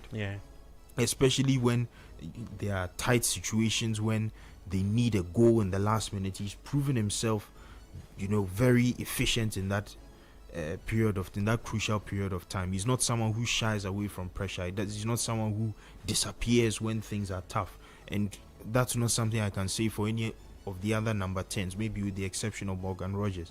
So I think Cole Palmer is nailed on. I think Eze, as Yao said quite rightly, most likely will come in as a winger. But then I think Jude Bellingham is also nailed on. As for the striker position, I think Welbeck should be in there, and that's just about it. Okay. I'll take some messages that's in relation to what we are discussing. It says, Kwame says, so Harry Kane will win the Ballon d'Or before Lewandowski and Haaland. Okay. Robbed. Let's never forget that. And the next year he was given the best striker award. Charlie. They created a new award. That creation just to placate him. That best striker. It happened in the subsequent years, right? Subsequent year, the year after the COVID. And the reason they called it off was silly. Like, they can't have the event in person. Whereas every other major event that year was done, how do you call it? Online. So it's okay. virtual. Farouk versus the world says Harry Kane can't win the because he doesn't have a strong PR. Okay. All those who have won the Ballon d'Or in recent times do a lot of PR, and they get ex-players involved in their PR. Okay. Sweet Kwame says some fans want Tuchel to take one game wonder Max Daumann to the World Cup. Yeah, I saw that coming up. In England, the Arsenal fans. It's not just the Arsenal fan. I think it's an England thing. Like there's a because as soon as someone has 2, 3, 4 games of form, the first he should get into the squad, and that's how they kill their own time. That's why I believe in Thomas Tuchel so much, because he will see past all that fluff. Yeah, he will fall for it. He will see past all that fluff. I mean, you have pundits in England who are making a legit case that Wayne Rooney is better than Neymar. Bukayo Saka is better than Neymar. Like, how can you take such people? No, I mean, we all have our opinions. Yeah. And like I always say, opinions are like noses. But some noses are similar in size and shape. There's no way you can tell me that Bukayo Saka is better than Neymar. Yeah. Why? Didn't we see Neymar play? I saw Wayne Rooney play right from Everton all the way to Man United and back to Everton. There's no way you can tell me that Wayne Rooney was a better player than Neymar. Okay. Hell no. So as Bayern Munich 3, Union Berlin 0. And guess who scored for Bayern? Harry Kane. A play started from First touch, take it in. Serge shot. Gnabry. I think he Bang. found Goretzka. Goretzka just laid in a pass for Harry Kane. The touch from Kane to continue with the execution was top notch. Charlie, I think he's perfected in tight that. space. In tight space, Yeah. just one touch. Yeah, and he doesn't do too much. it created that space for him Look to at be able it. to just kill the ball into the net. Or Exactly. bang the ball into the net. The other goal that was trending from last week, the way he weaved his way through the defenders and just hit the strike. Look, I think he's perfected that. Let me get back to the messages. Sweet Kwame says, Olise or Eze, who is better? This is Olise why is I better. always say Olise Olise is better. Okay. Warbeck is good at pressing. Hey. Which of the Warbeck are you watching? Warbeck? Pressing? I don't see him do much, I'll tell you. Brighton, sweet Kwame. All right. It says Tuchel doesn't want to take Madrid players like Trent and Bellingham to the World Cup. Okay, Warbeck is better than Calvin Lewis and so I agree. in terms of experience, yeah, you want to say that. Foden one goal coming from a City fan. Okay, Palmer is not on form. Yao Ming's Palmer also struggles at England. Okay, I think I read that. Rogers, And we all disputed it. yeah, Undisputed. Rogers and says Rogers and Anderson better than Palmer and Foden this season. But who said? Rogers No and one said Anderson. it. No one said yeah, that we they are agree. We've better. not I mean, said that yet. Anderson, Palmer and Anderson, Foden. that one to be We've not said the comparing latter is apples to yeah. oranges. So yeah. No I one mean, said no. different no, positions. No one said that. No, but no one said it in the first place. Exactly. It's not like we even compared. We never compared. Exactly. No one said that. Yeah. But before you even continue, I just yeah. want to make a point. You know, I think about 3 weeks ago, people were saying you had an agenda against Chelsea. But now, Yesterday, when he wore the Chelsea jersey for Ghana, it was yesterday, right? Yeah, Really? Can't see the voice for YouTube. I ignore a lot of the messages. Someone said, "How can this guy hate Chelsea and still be wearing?" I'm like, "What? You say hate is a strong word." Somewhere. It is a bit- I told you. So, Hate hate Chelsea. And that's- So because he's doing our objective analysis and he's So I saying hate things that he Chelsea. doesn't, I you don't think it want was to far hear. more the objective was pinpoint, because if you look at Chelsea's performance, they were heavily defeated. It was over there. 2 It years. was there. So, over 2 You see, years. So now, and it was all based on what? The defensive mistakes and goalkeeping issues. Look Just at the as two you said. legs. How did they concede goal? Yeah. Was it because the strikers weren't good enough or the midfielders weren't good enough? It was because defensive mistakes, Yeah. goalkeeping issues. Look at It happened. is it Jorgensen? Yeah. Look at that goal he gifted to Vitinha. Yes, Vitinha did brilliantly well to lob get it that over goal. him. But if that unnecessary pass didn't go through, would he have had the chance to score the goal he scored? Okay, back to the messages. Ken Mark says, Palmer has been mid this season. He doesn't offer anything. I agree with the former. I don't agree with the latter. Audi YP6IP says, Eze can nowhere beat Bowen on the wings. Eze is good quality, but Bowen is a much better player. It's unfortunate Wow. he plays for West Ham. Wow. Just to quickly touch on that 10 issue. I'm surprised Eze Guys, is people them observations. Different. We are all watching the same game, but seeing it in a different. I'm surprised Eze isn't being considered for the 10 role, because I think if you look at the impact that he's had for Arsenal, especially when contrasted with what Odegaard does sometimes when he's on the field, I think he's been very impactful from the 10 position. I get what From the 10 yeah, from the 10 position. position. I get the point I was making about how Palmer is entirely different, because I think Rogers plays really well in the 10, but he brings more energy and athleticism, and Palmer is just this instant creativity, and that's why I think Eze almost combines the best element. I don't think he's as good physically as maybe what Rogers can offer, definitely, but I think since he's moved from Palace to Arsenal, his work rate has had to go up, increase, and that's where I wonder how he'll fit the team. But if you look at it, there's still so many options for so many different positions, especially the forward line. Like we're saying, for the backup to Harry Kane, Yeah. I'm really pleased for Calvert-Lewin. I think that's because he, moving from Everton after the season he'd had last season, he struggled a lot with injury. So to move to Leeds United, to go on the run that he did, I think he scored in 6 Premier League games in a row, which is, for a striker of like not playing for a top level team, Yeah. that's impressive. And he's been able to get back into the England team. He had this really good line in his interview where he was like, "What is meant for you won't pass you by." So to see these, obviously it doesn't always work like that, Team for you. but to to see like the manifestations of his hard work paying off for him is good. But I don't know, like you said, because of how expanded the squad is, I don't know how many people within the squad are actually basically going to have a shot. There are certain people that aren't really in there, like someone like Jason Steele. He hasn't played in the Premier League this season. Yeah. I think the word on him is he's probably going to go as maybe as a training coach for the other coach for the other keeper. Yeah, so it said on trial to be the fourth goalkeeper. And someone like Ramsdale, I don't know how I think the move to Newcastle has been very helpful for him, because he had a unfair reputation as a relegation guy. But now that he's playing for a top level team, even though he's a backup to Nick Pope, I think he's been able to at least improve his shot of going how to get into the tournament. Yeah. But if you remember him, he was the guy at the last Euros. Yeah. He came out publicly and said he wants to play for England. He wants to be England number 1.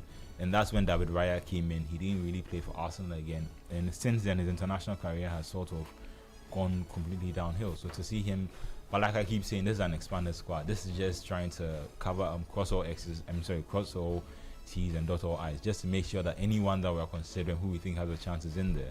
It doesn't necessarily mean that at the level that you will be the final choice. And I think there are certain players who have a better shot of making it than others. Okay. Let me take some messages on WhatsApp. Ekiaba says, good afternoon, Republic of Football. Listening to you live inside Accra, Newtown. God bless you guys for the good work. My regards to Manuel. Okay. Elvis from Kibi says, as it stands, there are no differences between Slot and Motuado. The only difference is one is fair and the other is that. How can you say this? So Sammy from Motuado has a beard. That's I shocked it. But very, very few differences. Otto has been to the World Cup. And Slot, has he coached a team to the World Cup? And Slot has won a league title. Has he coached a team to the World Cup won a league before? title. No. What Has he what coached a has team to the Eduardo won? World Cup No, but before? it's just qualification. He's coached a team to the World Cup. But how has he won? We are having this argument. No, Sorry, they are both not good. I don't know he how has to defend one. coached a team to Please. the World Cup. Well, they are all performing in different Realms. Yeah, But so he has let's- coached a team to the World Cup. One has won a Premier League title. We One can't say has that even was won a fine. pre-season I tournament. haven't said it otherwise. Okay. Sammy from Koforia says, good afternoon. To be honest, I haven't seen anything impressive from Manny Slot so far. I would love to see him sacked. Last season, it was Klopp who won the league, not him. Thank you. He's had a lot of Thank leeway. you so much. As a And Liverpool fan, I it's actually time had for to hear that, results. because I would have preferred for Klopp to be there to win the league title. So the fact that it's Slot and then everyone wants to refer to It's the Klopp, fact that it was Klopp would Klopp's have won it. materials. That's for me. He's had his chance and it's time for a change. Liverpool needs a fresh approach and he isn't delivering. Danilo says Liverpool defenders are always expecting a foul or offside if they concede comically. Okay. Man Sankara from Nungwa says Liverpool's problem is not Slot. Liverpool's problem is our defensive midfielder position. Our DM position is weak and it's exposing our defenders. Gravenberch forgets he's a DM in most of our games. Liverpool need a hard tackler like I said. Hey, I wanted to go back to this you point. mentioned his name again. Go back to this point. Kai That, said- that was one of the problems with Liverpool's recruitment. There was a summer where they identified that area as a problem, and they went all out and they tried to get Caicedo. And even though they didn't get Caicedo, they lost out to Chelsea because Chelsea offered more money. They ended up getting Enzo. I made this point for they got Endo for 20 million. Wataru, yeah. Wataru Endo for 20 million, and they've never since signed a player for that role. That makes sense. So they went from Endo didn't work, and then they tried to transition that to Gravenberch, who was an 8, and then me to play a 6. And it's, I think, solid for their defensive solidity. If they could get a proper number 6, someone who could actually. But none of the season is almost over. Who would you recommend? When you just do a quick scan around. Chouameni. How much Chouameni? How much do you think we'll be going for? I think Bayetic. They had the kid Bayetic when he was. You don't like he's the too Brighton? small. You don't like Baleba Budget. from Brighton? No, Baleba. Looking at him, I think Liverpool will be too big of a proposition for him. Because even when he began to hear the rumors that United would be interested in him, you saw how poorly he was playing. The You form saw dipped. The form dipped. The form dipped drastically, as if he had forgotten how to play football. So I think Anfield would be a step too far. I Okay. think he needs to get comfortable enough at a team like Brighton to the point where a move to a higher echelon of football Wouldn't shake him. wouldn't intimidate him. I'm struggling a bit with the defensive midfielder thing because I can only think of old players, but I would think of someone in the mood of more variety. But also, there was a point where when Klopp was using Thiago in that position, even though he wasn't fit, his own wasn't necessarily being, how they call it, defensively. So I mean, he can move around and he can press a bit, but But you the need speed that of motion, physicality. the speed of motion when he has the ball, how he's able to start play from the back meant that they weren't always under pressure. And sometimes he had Fabinho stepping into, how they call it, just interchanging a bit. So while sometimes Thiago comes back and he starts to play, but then when it comes from a defensive point of view, when we lose the ball, Fabinho is the person who is going to be in the sixth position and clean up in between Van Dijk and Konate. So Okay. The Yeah. Baleba thing, just a quick one before you go back to your messages. The Baleba thing, I don't see it happening To Liverpool. To Liverpool, yeah. would Would he paying 100 million to start with? again would he for would he Baleba. be tactically disciplined if he moves to Liverpool? You don't Because that's think what so? he will need to be. Yeah.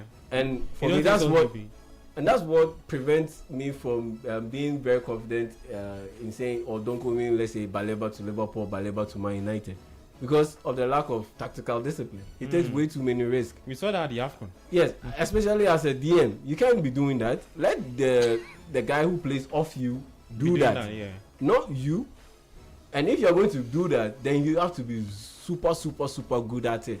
And he's not good at it yet. So for me, the DM, the guy who will be on the top of everyone's wish list for the top teams, for Man City, Man United, because clearly Rodri is not what he used to be. Yeah. For Man City, Man United, Liverpool, it will be Elliot Anderson. That's why not now for us. I see. They will cash out big time this off season. It's Elliot Anderson. On top of that, he's English too, so it helps with the quota. Yeah. This is unlikely, but if they could go to PSG and get either João Neves or Vitinha, that could. You know how much you're select. talking about, right? I mean, it depends on how long's left on their contract, and I think once you win the Champions League at PSG, there's How not- old is there's not- Jean Neves? 26? No, he's João much Neves will younger, be out actually. 22. 20. Yeah, he's much younger, and And the other chap. Vitinha is Vitinha is 2000. a bit older because he came over to the Vitinha will be EPL, played like for Wolves, 25, Wolves, yeah. 26. moved Vitinha over to Yeah. Portugal before he went to Vitinha will be about PSG, 26. He was born in 2000. I think that's why you could tell that sound like Zubimendi when Arsenal were going in for him, they had to pay about So what Neves 17 million. is 21. Yeah. Neves is he's He's a young, kid, and yeah. I think the problem they He signed him on a doesn't long play term like contract. 21. Very mature in his I game. see. But you Impressive. know, to weigh in on that defensive midfielder thing, I think for each team, even though nowadays every team has that 6, at every point in time in a team's evolution, they develop a certain archetype of a 6 that they want. So when you say a 6, do you mean the Chouameni type? Do you mean like an Axel Witsel? Do you mean what sort of player Busquets do you type? want? Exactly. So or a So it's evolved. That So- role has evolved, right? So you see, you get when different breeds. when Pep is looking for a 6, Pep will look for a Busquets, Pep will look for a Rodri, he Yeah. will look for, even now with Nico Gonzalez, even though it's not that great. And even in a few seasons past when Rodri was injured and he tried to incorporate Kovacic into that role, it didn't work out. Not because Kovacic is not a good player. I've forgotten he even exists. Not because Kovacic is not a good player. He's a great player. We've seen him. But he does not fit in Pep's archetype of a 6. Because the number 6 role is not just one type of player. So at Liverpool, I think in the past few years, in the past, let's say 7-8 years, their best DM has been Fabinho. So you need to find that sort of guy. That guy really did some Yes. damage for Liverpool and the club. That sort of gangling guy who, Bro, I mean, not very fast, but I mean, still strong, Yep. athletic, able to win the ball back, stick a foot in, make a good long pass. That sort of an all-action CDM. So they don't need, let's say, as Angelo was saying, maybe who did you say, by Chetic and all that. I don't think they need that sort of a DM. I think if they are looking for a 6, they need to look for someone as similar to Fabinho as they can. If I can come in, I agree with that, but I think there's with the modern TM now, you also see it with how they call it with goalkeepers now. You don't necessarily have goalkeepers that can just catch and goalkeepers that can just pass. Now you're having a balance where it's almost like he's better with his feet than he is with goalkeeping, or he's better at saving than he is with catching. And I think that's something similar that's happened to the 6th row, where you have. That's why I use initially I used Thiago and Verratti. Okay. Very, I'd say, similarly built players, but they both interpret the role differently. And I think the modern application of that would probably be Rodri, someone who can win the ball back, isn't afraid to stop a tackle, and is still able to progress the ball as a player. And that's where I think we need to try and find someone who can complete that role well. I get the budgeted thing, maybe because of his size and his lightness, it'll be hard for him to be the physically impose himself in midfield.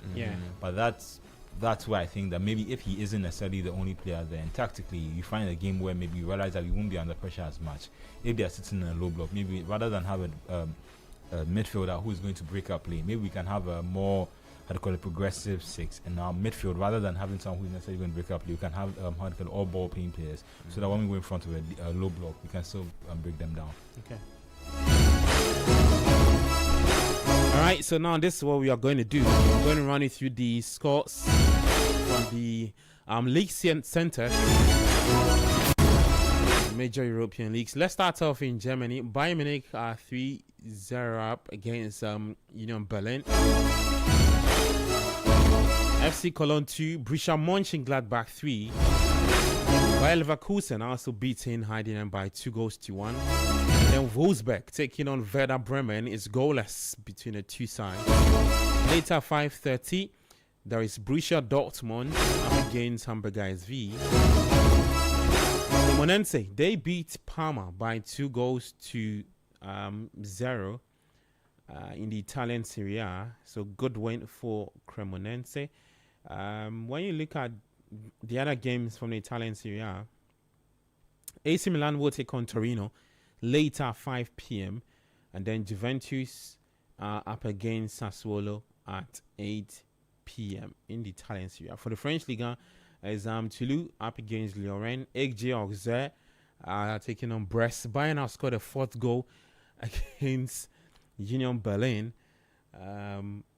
It's like Bayern are running riots over Union Berlin. Berlin proving to be just pushovers. Okay, I think that came from Serge Gnabry. Yeah, that's a good hit. Yeah, so Serge Gnabry giving Bayern a 4th goal. What it means is that the 3 front attackers have all scored, right? Olise has scored, Gnabry has scored, Harry Kane. Actually, what an attack! Yeah, so it's Bayern 4, Union Berlin 0 in the German Bundesliga. Let me get back to some of the games coming up later today.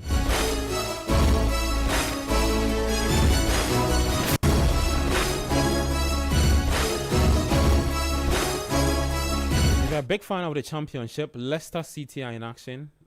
They are taking on Watford. Let me see if we have our 2 Ghanaian players starting for Leicester. Leicester actually missed a penalty through passing Daka. Charlie, Leicester City. So Fatal Isaac, who is starting, but Jordan Ayew is on the bench. I think this is about the 4th game Jordan has not started for Leicester City. That's worrying. Captain, he's a Black Stars striker. Captain. But I thought we've already moved past the argument where we've all accepted that Jordan is probably not going to be leading the line at the World Cup. Who would be leading? Brandon Thomas Asante? I think obviously we keep talking about Victoria Pilsen guy. We have issues. We are talking about Premier League, but at home we really have lots going on. Like it's that glaring. If let's say Kudus is supposed to be eased into the team because of his injury issues, and it takes me back to that whole Cole Palmer thing that one of the texters mentioned. Yeah, that he's not on form. It's possible like he might get dropped or something of that sort. Let's switch it and put Kudus in that position. Kudus isn't on form and he's coming off an injury. Are you saying that we are going to the World Cup without Kudus being in the squad? Nope. He'll be there. Exactly. He goes. Cole Palmer is in that same spot. Yeah. He will go. So let's say Kudus is being eased into the team and Jordan I used to be dropped Mm-hmm. to the bench, and he has to start from the bench.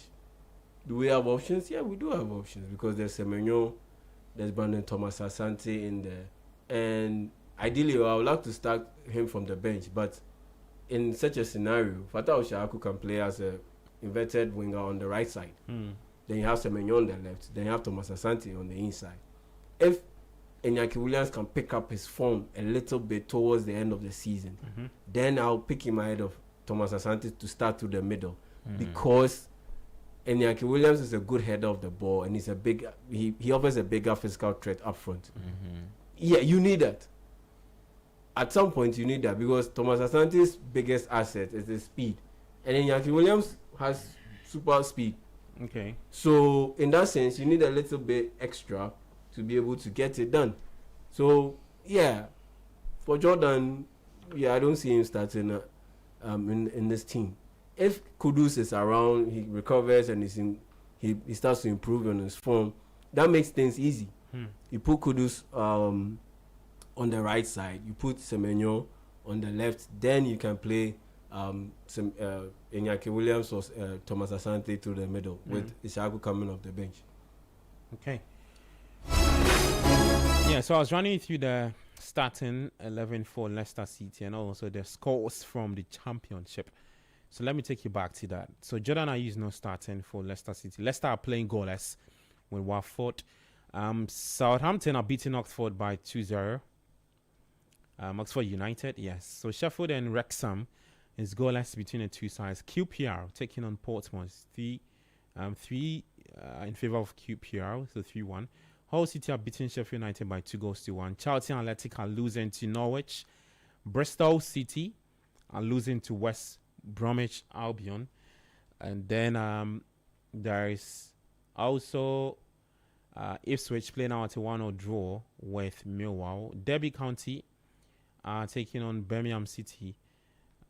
Derby County beating Birmingham by 1-0 in that game. Blackburn are taking on. They played out a goalless draw with Middlesbrough. So yeah, Blackburn playing out a goalless draw with Middlesbrough. Let me see where the EPL. Fulham are taking on Burnley. Goalless. Brighton earlier today beats Liverpool by 2-1. Sorry. Later 5:30, there's Everton taking on Chelsea. And then Leeds up against Brentford in that game. You can send in your thoughts 0539-986-996. That's the WhatsApp line 0539-986-996. Yeah, you can also leave your thoughts on YouTube. If you're watching us on YouTube, yeah, you can leave your thoughts there. A few comments have come in again.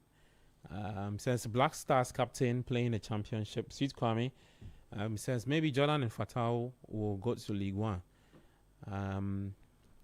Our DYP 6IP. Mano, you want to react to that? Yeah, and the thing it's shocking because I feel like they've been just at the edge for a long bit. So right now, even now, I think they are just a point out of the relegation zone. If they were able to win today, I thought they go were out. docked points. I think they've not really won a game like that. Like they just need to win 2 games and they're probably not in this. The teams around them are not doing too well. Yeah. West Brom, Portsmouth, those teams are not winning games either. I think West Brom are losing now. So to just that's what, and they are better than this. This was a team that was in the Premier League last season. Am I confusing that? Yeah, they are. That's a team that was recently in the Premier League at least. Yeah. So they make the slight mistake when they came down the first time. I think they sold most of their good players. They sold Dewsbury Hall. They sold players and thought they could just build a championship team and then get back. And I think the team that they brought back to the Premier League wasn't good enough to stay in the Premier League. And now that they've gone down, they're realizing that it probably wasn't good enough. For the championship as well. But obviously, without the points deduction, they probably won't be going down. But they have, by their own standard, they've had quite a poor season. Okay, let's take our second break. When we come back, there's more to talk for you. And then at 4:30, we'll activate the phone lines, and then you can call us and also share your thoughts with us. I'm Gabby Affair. This is the Republic of Football 97.3. Here we are, Jamie Intact, Kobe O'Bain, and Manola Angelo Kwachi. We'll be back after this.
the Republic of Football, 97.3. We are live on YouTube, City Sports Ghana, City FM as well.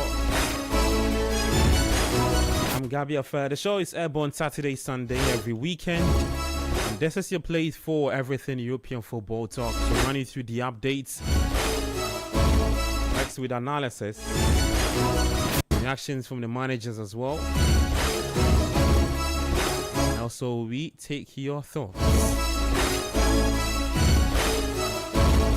on the show every Saturday, Sunday. To send your comments, your messages, send it to this number 0539986996 0539986996. I'm Gabby Affair. Today I've got Yao Minta with me, Kobe Obane, Manuel Angelo Kwache. Those are the voices that you've been hearing from 2 p.m. all the way to now. At 4:30, would activate the phone lines. Then you can also share your thoughts. Someone on YouTube says, JKX, he says, who is watching Athakon versus Olize? We've seen that action already. Olise is always going to go past him, though. As we've closed our eyes. We don't want to see again. Guys, I want us to quickly talk about Fulham Burnley real quick. I know that game can be it's actually boring. It's goalless though, but I'm sure there are some Fulham or Burnley fans around. They've got some soft spot for the two teams though. Fulham are playing at the Craven Cottage. Burnley are the visitors. So Fulham started with a 4-2-3-1 formation. Ben Leno imposed a back four of Timothy Castagne, Anderson, Calvin, Bassi, and Robinson as the left back. They've got Alexi Wobi also starting for Fulham today. Sander Berge is also playing there. Oscar Bob is starting. Keane, Wilson, and Rodrigo. Rodrigo is leading the attack. Rodrigo Muniz is leading the attack for Fulham. On the part of Burnley, Martin Dubravka is the goalkeeper. It's a 4-2-3-1 on the part of the Toffees. A back four of Hartman, Esteve, Humphreys, and Carl Walker. Laurent is partnering James Ward-Prowse in midfield. Anthony Hannibal Mejbri, Foster, Lau Foster, he's a South African, and then Fleming for Burnley. Is that Fulham going to score? Okay, they missed their chance. Never mind. They missed their chance. So Burnley taking on Fulham. Scott Parker is the manager for Burnley, and then Marco Silva for Fulham. In terms of who is occupying where, let me get that one for you. So Fulham are 12 on the table, 42 points. They have won the last 2 out of 5 matches played. They scored 40 goals and have conceded 43, so they have a goal difference of -3. Yeah. And on the part of Burnley, they are in the red zone, so 21 points. Burnley have scored 32 and have conceded 58. In terms of the goal difference, they have -26. So, yeah, that's it regarding where the two teams are occupying. Kobe, just quick word on these two teams. On the part of Burnley, that I really don't think that they would escape the drop, because I look at West Ham United is 8 good points separating they and West Ham United. West Ham are occupying 18th on the table, so West Ham do have 29 points. Burnley do have 21.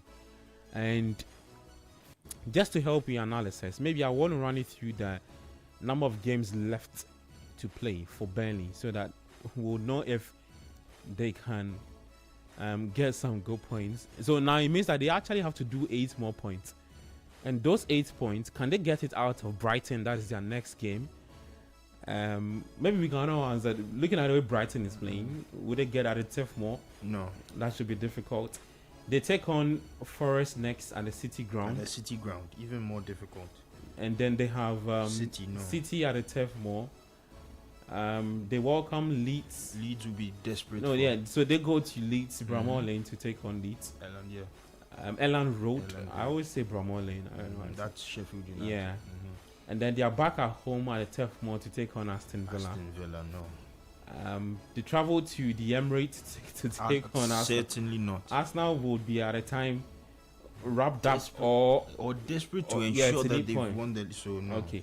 And then the last game, Burnley Wolves. As for Wolves, Charlie, at that this- game, I'm not sure they should play. Yeah, because Wolves are gone, Yeah. and Burnley, yeah, I'm sure that time they would also be gunners. You know, I find it so amazing how the Premier League manages to put these fixtures together, because they are more or less predetermined from the beginning of the season. Yeah. And they are always so exciting because we know that some of these games will be 6-pointers and even 9-pointers. Because Forest Burnley, that's a big game at the bottom of the table. Leeds United Burnley, huge game. Burnley Wolves on the last day of the season. Well, I mean, I think by the last day of the season we already know who will be relegated and who's staying up. Yeah. Right now, the only position that's in contention is from, let's say, 16th to 18th or 15th to 18th, and then but apart from that, 19th and 20th are more or less set in stone. So I think Burnley and Wolves at this point in time are just playing for pride. They are just praying. They are just playing, you know, to at least make it known that yes, we are out, but we are not completely terrible, and they want to set the tone for the next season in the championship, because they'll be hoping, yes, we are going down, but we want to come right back up. pretty soon. Exactly. So they don't want to drop off completely. You know, there are some teams where at a point in time they realize, okay, this is where we are going to finish. So they mentally they're already on the beach. So they just step onto the pitch, concede 4, 5, 6, and all of that. And then because they think at the end of the day it's all the same relegation. But at a point in time, you also have to show that you're also a professional footballer. You're a professional team. It's just that things have gone wrong, but we are still good. Because players will also be thinking, if the team goes down, there would have to be massive pay cuts. The club will have to tighten their belt, and players will have to move. So you, with the way you play from now to the end of the season, will determine where you go. Whether you go to a Premier League club, or you stay at your club that used to be Prem and is now a championship team, or you move to another league. So it's really all up to the players. Because Wolves right now, even though they've had an awful season, we can still pinpoint certain players who have been very good for them, like Mateus Mane, like Joao Gomez. He's had everybody talking. I think the Wolves fans are in awe of what he's done for the club. Exactly. He's 19 years old. Yes. So even though they are going to get relegated, I don't expect him to stay in the championship with Wolves. I expect him to be picked up by a Premier League club or by a big club elsewhere. Apart from that, Joao Gomez, Santiago Bueno, they've shown heart, they've shown ability. So even though the season is more or less over for them, they are putting themselves in the window to be snapped up in the summer. And I think that's a good thing for the Burnley players. They're a plucky side. You know, they are energetic, they are physically strong, but at the end of the day, physical ability cannot cover for a lack of technical ability. You putting a shoulder in, putting an elbow in, at a point in time you'll be exposed, because you can't put the ball on the ground, because you don't have good finishers, because you don't have proper midfield technicians. And that is what has happened to them this season. Because even in this game, Fulham have had some very good chances, and Dubravka has come in clutch for them. But I think at the end of this game, Fulham will come away with all 3 points at home, and then Burnley will still be on 20 points. Okay. And I think in maybe about 2 or 3 games, their relegation will be confirmed, and they will can prepare for the next season in the championship. Okay. Kwaje, you have a few things to say about the two teams. Yeah, they haven't played interesting football, which is a shame. And I think it's reflective of how they call it, where they both find themselves, within the table. I don't think obviously Burnley are trying to avoid relegation, but I don't think there's been, not like there hasn't been ambition, but I don't think these are the clubs who were at the start of the season who probably thought they would be making a push, and I think it's shown in some of their form. I think Fulham before December they were slowly creeping towards the relegation zone. But since then, they've been able to go on a good run of them. I'd put that in part due to the form of Harry Wilson. I think he's having his personal best season ever in the Premier League. I think he has 7 goals, and he's double figures for goals and assists, and I think that in itself is interesting. The thing about him is his contract runs out at the end of the season. I'm wondering whether he's considering maybe a return to one of the bigger clubs. If you look at his how he's played since when he was at Liverpool, I think that's when I thought maybe he could break into the national team, and that's when he could break into the Liverpool team. And unfortunately for him, he never really got the opportunity over there. He's been more important for his national team, playing for Wales, I think, in the absence of Gareth Bale. So since Gareth Bale has moved away from the national team, I think he's been one of the more notable players, mainly because of his technical ability. I think when you look at the way he strikes the ball and how he's able to create chances from deep, he's always going to be that player that's eye-catching. Yeah. So I can understand why it went that way. And whilst I say that, Fleming has just scored for Burnley. Oh, wow. He's been the man in form for... Yeah, he missed a really good opportunity earlier in the game already. So to see him... I think in the last, let me say... Yeah, so he scored against Chelsea. Games, yeah. He scored against Chelsea. In the game against Brentford, he scored, got the equalizer for them, and now he scored against Fulham as well. So that's 3 goals in the last 5 games, I believe. Burnley have also been... They've actually been more impressive than teams get them. I think in the latter part of the season, the start of the season, I think they were trying too hard to have their own not necessarily style of play, but they were trying too hard to do things the way they had done in the previous season. I think both managers, both Marco Silva and sorry, I forgot the Burnley manager's name. Scott Parker. Scott Parker. Yeah, he's been able to show some proper adaptation since he's been in the league. I think the problem with them, I always say, was the recruitment that they made. I think Jade Anthony is a good signing, but some of the other signings didn't really make sense to me. I think Kyle Walker, while he comes with the experience part, I think he's past what he can give to you on the field. Obviously, maybe while at Burnley, he's still one of the best players there, but I think if you are going to have a player who's going to be one of the mainstays of your team, and if you look at how Kyle Walker's speed has sort of left him, I don't think necessarily that he was because they were trying to get the experience head in, and I don't think necessarily that he was a player that they should have gone for. I think if you look at the player that he also signed from Chelsea, Armando Broja, I've made the point that I don't think he's a consistent goal scorer. I don't think he brings enough as a threat, and to go and spend 20 million from one of the big teams in the Premier League, and have him as one of your mainstay strikers. Yeah, and he is injury prone. Like, there are so many things that I think they should have looked at that they overlooked. Yeah, I mean, obviously they've had a few good ones. So I think if you look at Hannibal, he was with them in the Championship last year, right? And then he came up with them. He was a good recruitment. Getting him from Man United, he looks like he's been able to have an impact on the team, but I don't think that impact is necessarily going to help them stay up. But I'm still making the point that I don't think Burnley are relegated yet. Like, okay, it's 8 points now between they and West Ham. With this win, no. So with this win, winning it's now 5 points. Take them to 5 points. That's 2 results. Have you seen Burnley's next lineup of fixtures? No, I haven't seen Burnley's next. But maybe if you can give me Burnley's next lineup, maybe that'll have an impact on what I think mentioned about that. Next game is against Brighton. Yeah, I mentioned that for club now. Aston Villa. Yeah, they have some slightly difficult fixtures coming up. Yeah, so Brighton, Forest, City, Leeds, Aston Villa, Arsenal, Wolves last game. I think there are some winnable games in there. I see Brighton, I see Wolves. Winnable? Yeah, I see. So, I mean, this is you remember when Sunderland won 7 out of 9 at the end of the season to stay up? And Leicester, the season before they won the league, they went on one of Ralph Hasenhuttl. No, on Sunderland, I think that was on the Sunderland, yeah. Big Sam. I was Big Sam, yeah. Southampton to mistook them for Southampton. And how do you call it? When Leicester also when they were under Nigel Pearson, the season before they won the league, they had this crazy run. Yeah. How do you call it? Even I don't remember if the win against United was in that run. When they beat United 5-3, or that was at the bigger part of the season.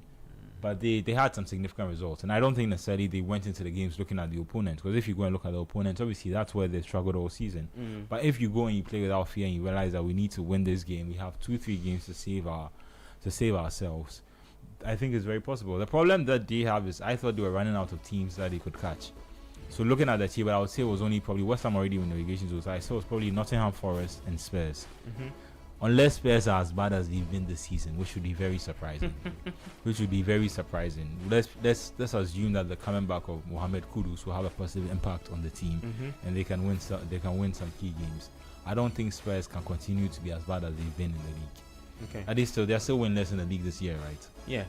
They're that- still winless in 2026 in the league, but they've Yeah, won a game. they've won, in the they've won the- Champions they've League. won the Champions League, but they haven't won a single game in the league. That Yeah. can't continue. If I'm right, every other team in the league has won a Who's game who this are year. bottom are you have like 3 wins or 2 wins or something like that Yeah, to so brag about. Exactly. So I don't think that how do you call it? Spurs can, like I keep saying, I don't think Spurs can continue to be this bad. And Nottingham Forest are also hoping that by the appointment of Vitor Pereira, they are also going to have a new manager bounce, which hasn't really come yet. But sometimes it takes a while for these things to kick in. Even with Nuno when he was at West Ham, if you notice when he came in, there wasn't much of an impact.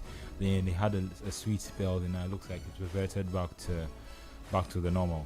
But the problem is downtown is many teams that they can catch. But if you won a run of games, if you can win 2, 3, 4, 5 games in a row, you can get yourself out to the relegation zone. Okay. And I think that's all they need to tell themselves. They just need to keep motivating themselves that as bad as they thought they were, they are not that far out of reach. And if they can just win 2 or 3 more games, they still have a chance.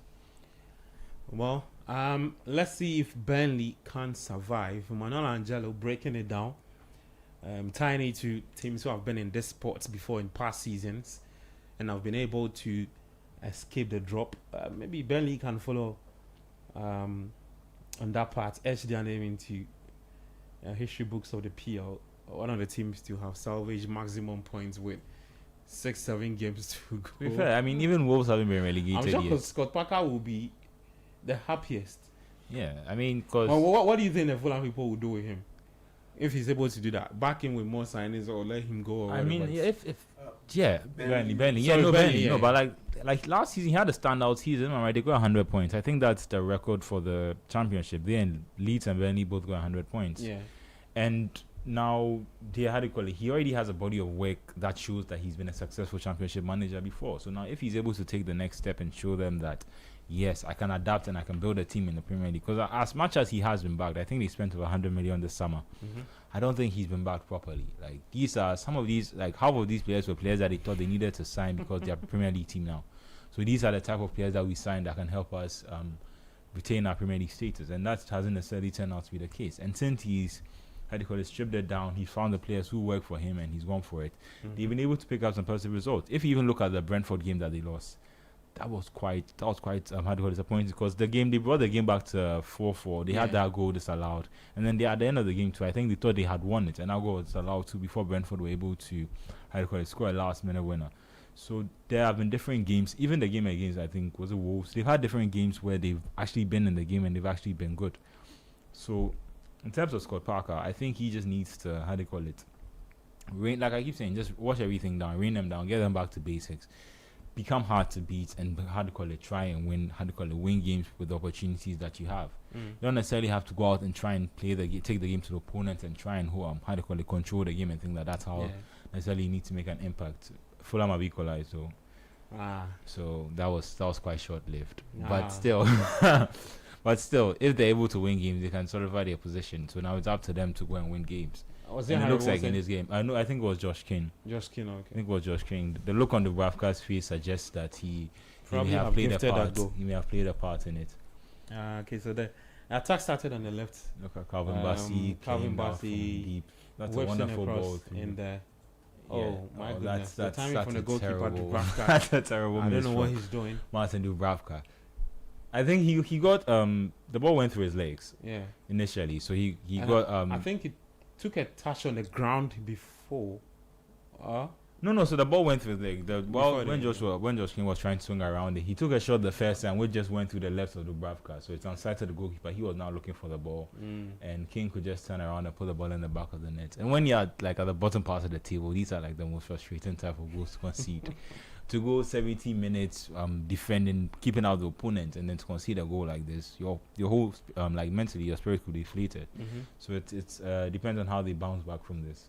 But they've had good opportunities in the game. Even Fleming, he had a really good one-on-one header initially before he was able to score. So it's just about creating more chances and seeing whether they can, they can score. But this is actually quite an embarrassing.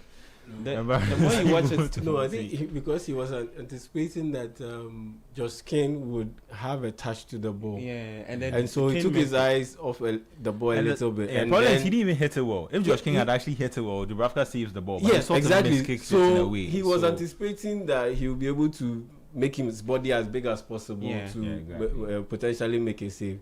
Then with Josh King, was it an air shot or he fluffed it? He ended up not making proper contact with the ball, not making contact with the ball at all. And so the ball just went through Dubravka's legs. And Josh King was in position to... it didn't go through Dubravka's legs cleanly. Yeah. It took a touch. So the ball speed slowed down. And Josh King was right there to just sweep the ball home. And so, it's not the prettiest of goals to score or the prettiest of goals to concede. There are some goals that you concede that you just raise your hand and acknowledge the greatness and the quality of the goal. Okay. There are some goals that you concede and are very, very frustrating. This is one of them. Yeah, especially when you are Burnley and you desperately need the win. This is very frustrating. For most goals, a lot of things have to go right. But I feel like for this goal, a lot of things had to go wrong in that moment. Like, he also had to misjudge how he thought the ball would... Like, a lot of things went wrong for him. And it's, like you said, it's quite unfortunate because they really needed the result. Okay. Phone lines activated now. 053996 0539 You can call us and let's get talking. If you want to talk about your Arsenal, feel free to do so, because Arsenal are in action later tomorrow against City, the Carabao Cup final at Wembley. Mentee up against Mentor. Mikel Arteta and the Mentee, Pep, the Mentor. People say it's a battle of the minds tomorrow because the results from that game would actually determine the approach from the two sides again when they meet at the Etihad Stadium. For the PL clash, the second, the other fixture. It should be good. I agree with that. Obviously, I think you have a mental impact, but I think that part of it has also been a little too emphasized on because it seems a little obvious, if that makes sense. Obviously, it will have an impact, but I think that's in the assumption that everyone continues doing what they are doing. Like, there can also be an adjustment to the result, if that makes sense. So if Man City lose it, they can start chasing games more. If Arsenal lose that game, they can if Arsenal lose that game, they can also then decide, Charlie, we're locking down. We don't progress with the ball. 30 minutes, we wait for a corner, we score, we win, we close out the game. Like, there are certain things that can also change based on that result. Yeah. And even though obviously you might be disappointed to lose the game, there's also the point that once you lose it, it now makes the other one, you want the other one more. Obviously, if they win it, they also get a taste for it. They also now feel like they can go on and do more and try it. I think they should win more titles, definitely. But if they lose it, that's when they also realize that, look, we're running out of titles to win. The Champions League is it's a raffle. We don't know who necessarily is going to win that. And if you look at the FA Cup, that's also dependent on who you get in the latter stages. So the league is something that's within our control. If we can win 2-3 games, we can secure it. Okay. Well, let's see if that can happen. Well, as we speak, Fulham won, Burnley won. 71 minutes played. Still listening to the Republic of Football 97.3. I'm Gabi Affair. Phone line is activated 0549 986 996 0549 996 996. Chelsea are in action at 5:30. They take on Everton in the PL. Chelsea will be hoping to bounce back after that embarrassment. Annihilation at the hands of PSG in the UEFA Champions League. I know Edwin Kwakofu would be all smiles. He'll be backing his team though. And the deadly striker. And the deadly striker, João Pedro. Yeah, but Fulham have taken the lead. Harry Wilson. Oh, Burnley just couldn't hold on to a point. Harry Wilson doubling Fulham's lead. So Fulham 2. He's having an incredible Burnley 1. 73 minutes played. It looks like Burnley will go down. Charlie, that's what makes the Dubravka error that led to the equalizer the more difficult to take in, because that goal doesn't go in. Yeah, Fulham will get a bit more desperate. They get a little bit indisciplined tactically with their positioning. And Burnley can go ahead and he's one of the cleanest players in the Premier League. Harry Wilson has one of the best goals scored this season in the PL. Remember that goal? Look at the Outside one the there against Crystal Palace. Bro, like, it's the way they work the ball into the box. Even the goal against Tottenham, if you remember, when Vicario was out of his pole and it came to him and he hit it first time. Like, he has a lot of. I think that goal should stand for one of the. Yeah, because it was really well orchestrated. 054996 996 054996 996. Call us, let's get talking.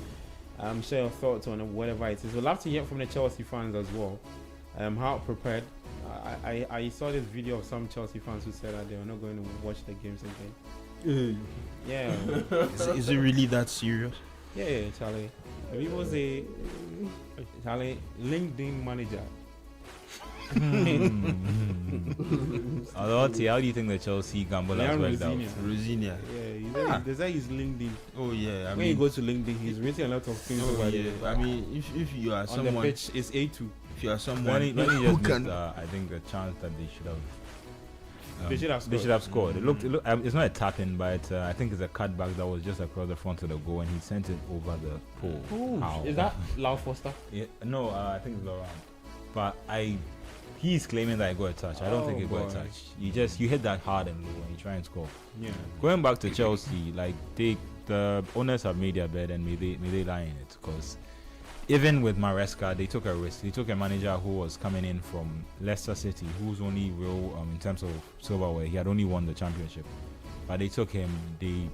I wouldn't say they backed him, but they invested money in the club at the time while he was there, and they were able to get a result from it.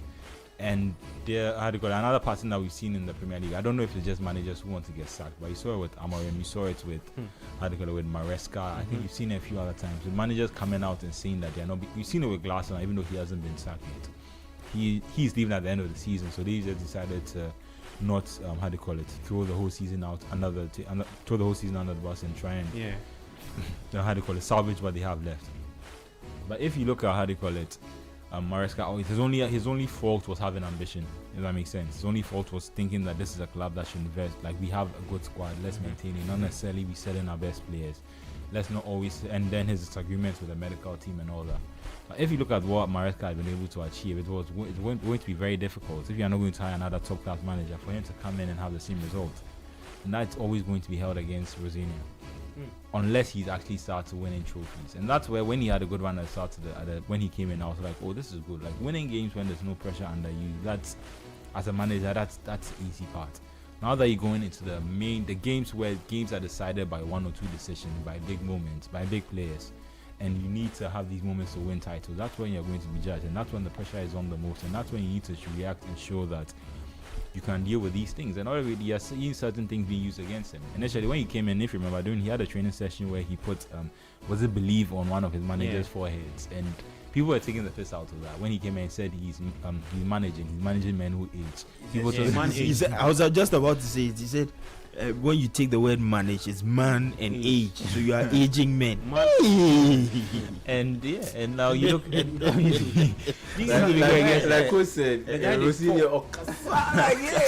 then you look at this week, midweek, when we were losing to PSG, he gave a note to Garnacho to go onto the field. And now that, again, things are not going well, it's being used against him, like, you are losing 8-1 aggregates. Why are you giving a tactical note to you? What are you saying to him? What at all? And that's where the narrative around him was always going to be important. And that's the thing where he hasn't yet achieved it. So once you're bringing him into a team like Chelsea, he needs to be there.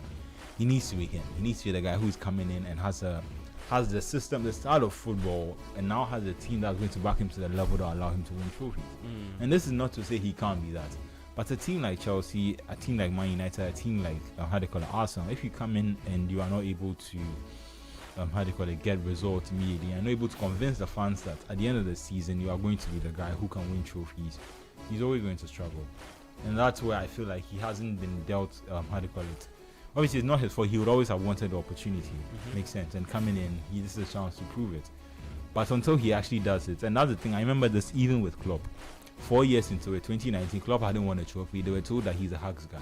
He comes and he gives hugs, and then he goes to finals, and then he goes to finals, and then he gives hugs, and then he pats one on the back, and then he goes home. That was his reputation, because he had also lost the Champions League final with Dortmund before he had lost it with Liverpool. Once he won the trophy, everything changed. you will see a very similar narrative happen with Arteta this season. He's going to be seen as a genius and trailblazer once he starts winning the league. They'll start saying he needs to study how he won the league, and teams will start replicating what he does. Now that he hasn't won it, the commentary all around him is that he's trying to, why can't he calm his team down and he's too under pressure? Yeah. And that's just how these things work. And that's why I feel like with Rosignol, unless he's able to do that, and I'd have preferred if he could have done it before Chelsea, so that he comes in with a reputation and he's like, this is what I've achieved, this is why you should listen to me. And unfortunately, he'll never be able to do that. So I'm hoping that the best thing he can do is win a trophy early. That's probably where the FA Cup this season can help him. All right, so that's Liam Rosignol. Let me see. I think the starting 11 is out for the two teams. Chelsea taking on Everton. Robert Sanchez in post for Chelsea. Robbie's back in post. Back for the Chelsea two goalkeepers. And that's their Just biggest paid for problem. Mania. I don't know why they didn't just pay for Mania in the And summer. that's the biggest problem. You see, they are buying players. It's just like the Tottenham Hotspur situation. They are buying players, but the players aren't improving the team. So everything is just still like. So for instance, you know that clearly, and this thing didn't happen just this season. It happened from last season, even 2 years. Last 2 seasons. Yeah, the whole Petrovic. Thank you. You know that you have a goalkeeping it was issue. Petrovic and who's a Sanchez, yeah. Sanchez, okay. You know that you have. We're told that this I season he think had that was- improved yeah. after the club World Cup. The match against PSG, we're told And- that he was a different player. And the thing is, you know that you have a goalkeeping issue. You need to address it. Why are you on earth investing in the wing position when you know that the wing position you are cool? Why are you investing in the wing position? Downgrading, in fact. You are cool. You have Pedro Neto. You brought in Esteval. Yeah. They had Pedro Neto, Esteval, and Madueke, and they And downgraded Madueke. that for Garnacho and Gittins. And you had Which is- Garnacho and Gittins. Do you really need, or did they really need to bring in those two guys? If you bring in one because Mikhailo Modric's issue is still up in the air, fine.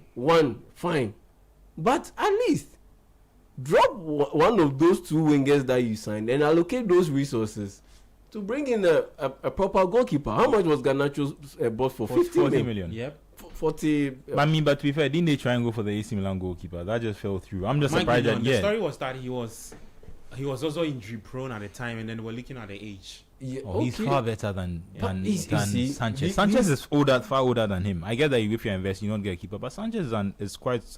You see, Sanchez, I think Sanchez is 27. yeah, and so in that sense, why are you nitpicking? Because at the end of the day, if you want a top class goalkeeper, you have to pay way more Sanchez than. is 28. Yeah, you have to pay way more than He's younger than what AC Milan were asking for Magnan. And is he a top class goalkeeper? He is. So go in there, spend that money on a goalkeeper, proper goalkeeper. Spend 52 million on Gittins, like you were saying. Yeah, like and I was that's saying, how so- that money could have been spent on. No, I don't think AC Milan would have sold. I mean, no, but I mean, for, like, don't buy Gittins. Keep Exactly, half that so money. keep that money to buy a keeper. and use it to buy a goalkeeper. So, I mean, for instance, even Inter Milan. Are you saying that Jan Sommer, if you go present 50 million pounds to Inter Milan, Jan Sommer, they won't let him go? I mean, it will take some convincing. Yeah. But they'll let him go. And Jan Sommer is a top class goalkeeper. So Mike Mignon is 30. No, just 2 years. Just, you know, And that's the issue. But the young difference for a in their goalkeeper. quality is It's much large. wider. So in that sense, so Chelsea are bringing in players, they are signing players, but they are not improving in the areas that they need to improve. Yeah. You know what I'm saying? It's just still. Like, And on top of that, they are bringing in the same profile of players. yeah, nothing is improving. Nothing is improving. So the same type of players, you are not bringing in players to improve the depth in terms of the, can I say variety? In terms of the variety. But you are bringing in players who improve the depth because it's just a numbers game. They are improving it out of in terms of a numbers perspective, but not in terms of quality, overall quality perspective, and in terms of the variety. They are not improving on that end. So you are still back to square one. Though you brought in players, but you are still back to square one. And the worst part is they are not even targeting the areas that need improvement. That is the worst part. Okay, let me continue running you through the starting 11. Back four of Mark Kukurea. Gerard Hato is partnering Wesley Fofana today as the two centre backs, and then Malo Gusto playing as the right back for Chelsea. Romeo Lavia is starting. Hato and Fofana. You did hear the way I sighed? I said, those two. I mean, I prefer that to the Adarabiu and Charlie and Ibadiashile. yeah, Adarabiu, Ibadiashile are good at all. There's only maybe the Star guy from Strasbourg. I haven't seen enough of him when he started. I haven't seen him paired enough with one of the. I don't know Did what's you watch him happened. during the week? I don't know what's against happened PSG? to Chaloba. Why the coach has he had an injury. okay. I've even forgotten that even if he's not injured, you know the independent medical thing. Yeah, it's also there. But he got injured on the pitch. Okay. And he's going to be So out for a Caicedo while. is playing with Romeo Lavia today. Yes. Um, Lavia, is this Lavia's first start? Neto, or- yeah, I mean, his first start. He's made a couple of starts. yeah, I think this first start in over a year. So Yeah. Good for him. Enzo Fernandez, the skipper, Cole Palmer, João Pedro, Edwin's. For left a deadly striker. The deadly striker. On a part of Everton, 4-2-3-1 formation. Jordan Pickford is starting. Mikolenko playing as the left back. There's Keane playing together with Tarkowski, who is the captain, and then O'Brien as the right back. Idrissa Gana Gay is playing with James Garner today in midfield. Dwight McNeil, Drews Bree Hall, Kiernan facing his former team, and then Iliman Ndiaye, and then the man Beto. Tale, Kobe, it was you last I think the second time you were having a conversation about Beto, right? Mm-hmm. Beto and the other chap. Beto and Tieno Barry. Yeah, his Beto and replacement. Mm-hmm. Tale. The person who scouted those two players. Yes, he needs garbage a pay rise. in, garbage out. Wow, No, I mean, not that. Not much that to offer. serious, but Beto has 4 goals this season in the Premier League. Four as a goals. striker, Pache, he's a striker. he's a striker. He's not a midfielder. He's not a centre back. or a left back or Centre back. whatever. Say he has 4 goals. Oh, this In point out March. that he hasn't. I mean, And I the think lap they- has 1 goal. Tiano Barry too has like 3 goals or so. Yeah, but the lap has By 1 March. goal. Like, if we are comparing quality, That's why. And I'm not saying. And I'm just saying about that Chelsea's transfer. the lap has been that bad. So I'm just saying that Barry hasn't been as bad as the lap. Like, I'm just. But putting who the is different comparing him levels to to- the lab? I'm just saying people have the It's not perspective part- that no, wait, Barry. wait, it's not part 2. The lap has a goal. Barry has 4 goals. All of them aren't even up to 6 goals for the season. None is good. So they are all. They're all bad. It's just different levels of bad. That's all. One is less bad. Yeah, than so the other. game kicks off at 5:30. Chelsea taking on Everton. Chelsea playing as host. As guest to Everton at the Hill Dickinson Stadium. And then the final game in the EPL for today would be at the Elland Road. Leeds United taking on Brentford at 8 p.m. Then tomorrow, a lot more games to look forward to, including the Carabao Cup final. Phone line still activated 0549 986 996 0549 986 996. The WhatsApp line is 0539 986 996. Saying the number calling is not reachable. Okay. 0549 986 996. Yeah. So 0549 986 996. That's the call line. You can call now and let's get talking. You have some, let's say, 40 minutes to wrap up. So you can also share your thoughts. Arsenal fans, Liverpool fans, Chelsea fans, Liam Rosinius fans. You can also call and share. The guys already having an argument about if Amorim is better than Liam. Okay, we'll come back to that. But we do have our first caller. Hi, your name, where are you calling us from? Okay, it's a caller there. Hi, your name, where are you calling us from? Hello. Yeah, your name, please. We'll come up to that, but we do have our first. Hello. Okay, please, when you call, you need to turn down the volume of your radio set for me, okay? So that you don't listen to yourself before you speak. it doesn't help with the show, and also gives us a very bad feedback. So just turn down the volume for me, and then you can speak. I know boys like listening to. Well, how else do you know you're on the radio? Yeah, so when I say hello, I want to hear the hello easy. When you finish, you can always go back to the stream and go ahead And go and play it for your friends. And you can cut that part, and then you go take your 3 points. Yes. Hi, your name where you calling us from? Yes, hello. Yeah, your name where you calling us from, please. Hello, I'm calling from Asufan. I'm calling from. Can you power up for me? I really cannot hear you. Hello. I'm calling from Asufan. You're calling from where? Asufan, Asufan. Okay, Asofa. Okay. Your name, please. Ofanko. Oh, okay. Your name. My name is Naneo. Nana, what do you want to talk about? I want to talk about the Premiership. I think I'm United fan, and I think I'm Barcelona fan. But then yesterday, what happened? I wasn't so happy. But yesterday, as United fans, know perfectly that we will play champions this year. And kudos to Michael Carrick. Michael Carrick has done a lot for United, and I'm very impressed. And I also want to say that Chelsea people, they should take time. They should take very good time, because for the Champions League, because they went in for the world champion, they were talking a whole lot about they and Paris Saint-Germain. But they know exactly that Paris Saint-Germain is a team that they can never beat Paris Saint-Germain at this time. You understand? But all that I'm saying is Manchester United this year will play Champions League. Manchester United this year will play Champions League. And kudos to Michael Carrick. Please, I want to greet somebody if I have that privilege. Please make it snappy for me. Okay. Please, I want to greet my friend. His name is Mauli.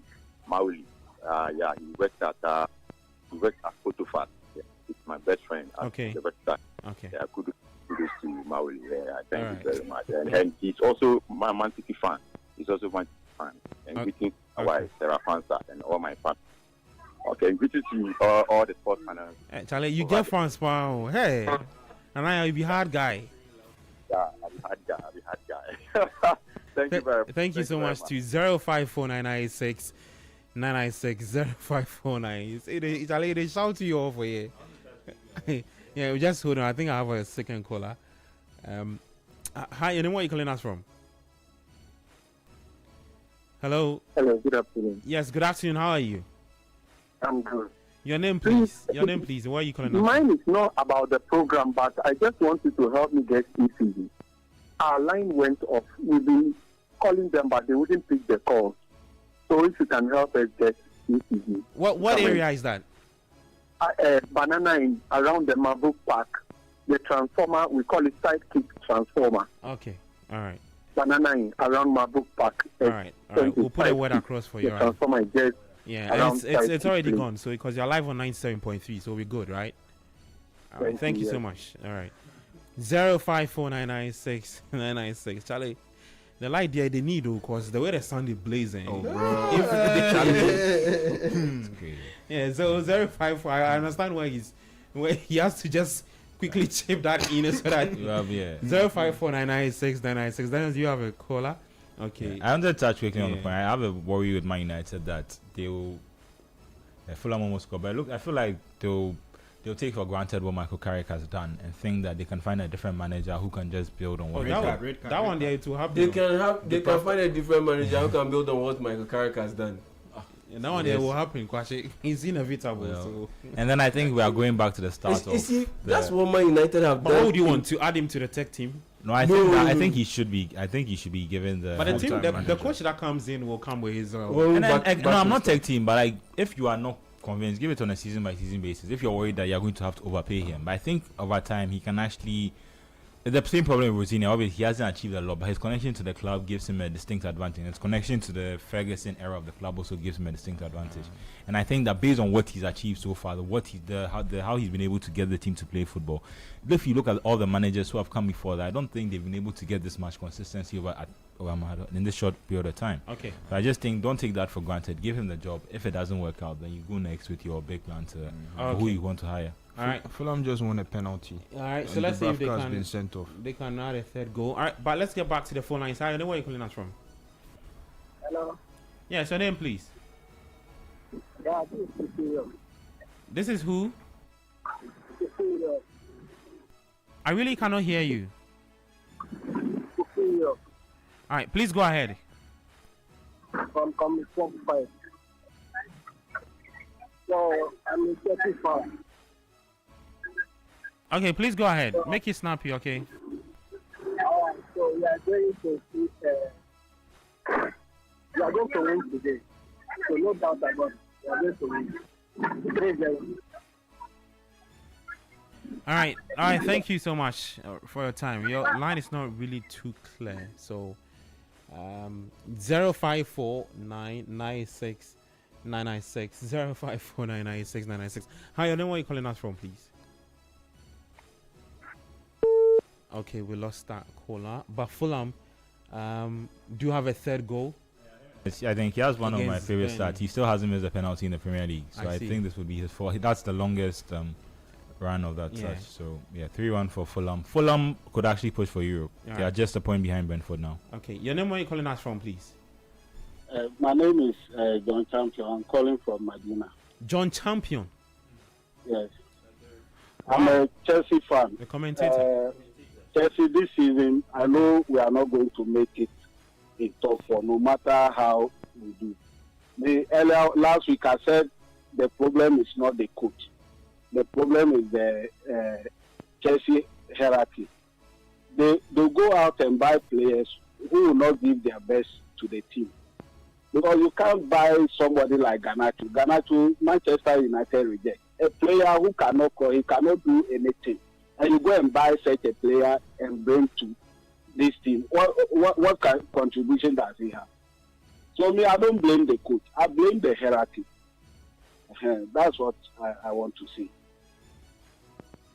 All right, thank you so much for your time. 054996 996 0549 96 996 054996 996. You can also call us. We'll take maybe our final two callers and then it's a wrap for today. But we're back here same time tomorrow, 2 to 5 p.m. for the rest of the games that would be kicking off on Sunday. Gabi Affair, yes. There's always the Republic of Football show, Saturday, Sunday. So we'll take our final callers. Final two, 054996 996 054996 996. Kaji, you wanted to make a point? Yeah, I mean, I think looking at Premier League, I don't know how exactly to couch this, but I think it's been one of the most inconsistent seasons all around. Because I can point to every single team in the league and a point where they maybe bar Arsenal and even Arsenal and City have probably had their runs. But I can point to every point in time where a team in the league was, how do you call it, was having a bad run of form and they've been able to turn it around. Like there was a point where Tottenham were pushing top six and Fulham were closer to the relegation zone, and even Brentford when they started the season. So there's been a lot. I think maybe actually to be fair, I think maybe Brentford. Okay. Maybe Brentford. They've sort of been either I don't think they've lost too many games, but just generally the Premier League, and even though it's been all that unpredictable, when we're looking when you look at the top six, I go back to the point I was making about how usually the top six positions were reserved for the top six clubs. The only club that's not in there is Spurs. So you still have Chelsea, City, United, Arsenal, Liverpool, and Chelsea in the top six. Okay. And that's where it's been a strange season, but some way, somehow, I feel like everything is settling now. But just in terms of the season, I feel like there's been a lot of ups and downs for every team in there. Okay. All right. I will take our final caller. Hi, then where are you calling us from, please? Hello, good evening. I'm Shaibu. I just called back because my line was bad. Oh, Shaibu. All right. Talk to me, Shaibu. I'm a Chelsea fan. I just want to know whether Luke Shaw is still playing for United. Yes, he is. Is Luke Shaw better than all the Chelsea defenders? Is he better than all the Chelsea defenders?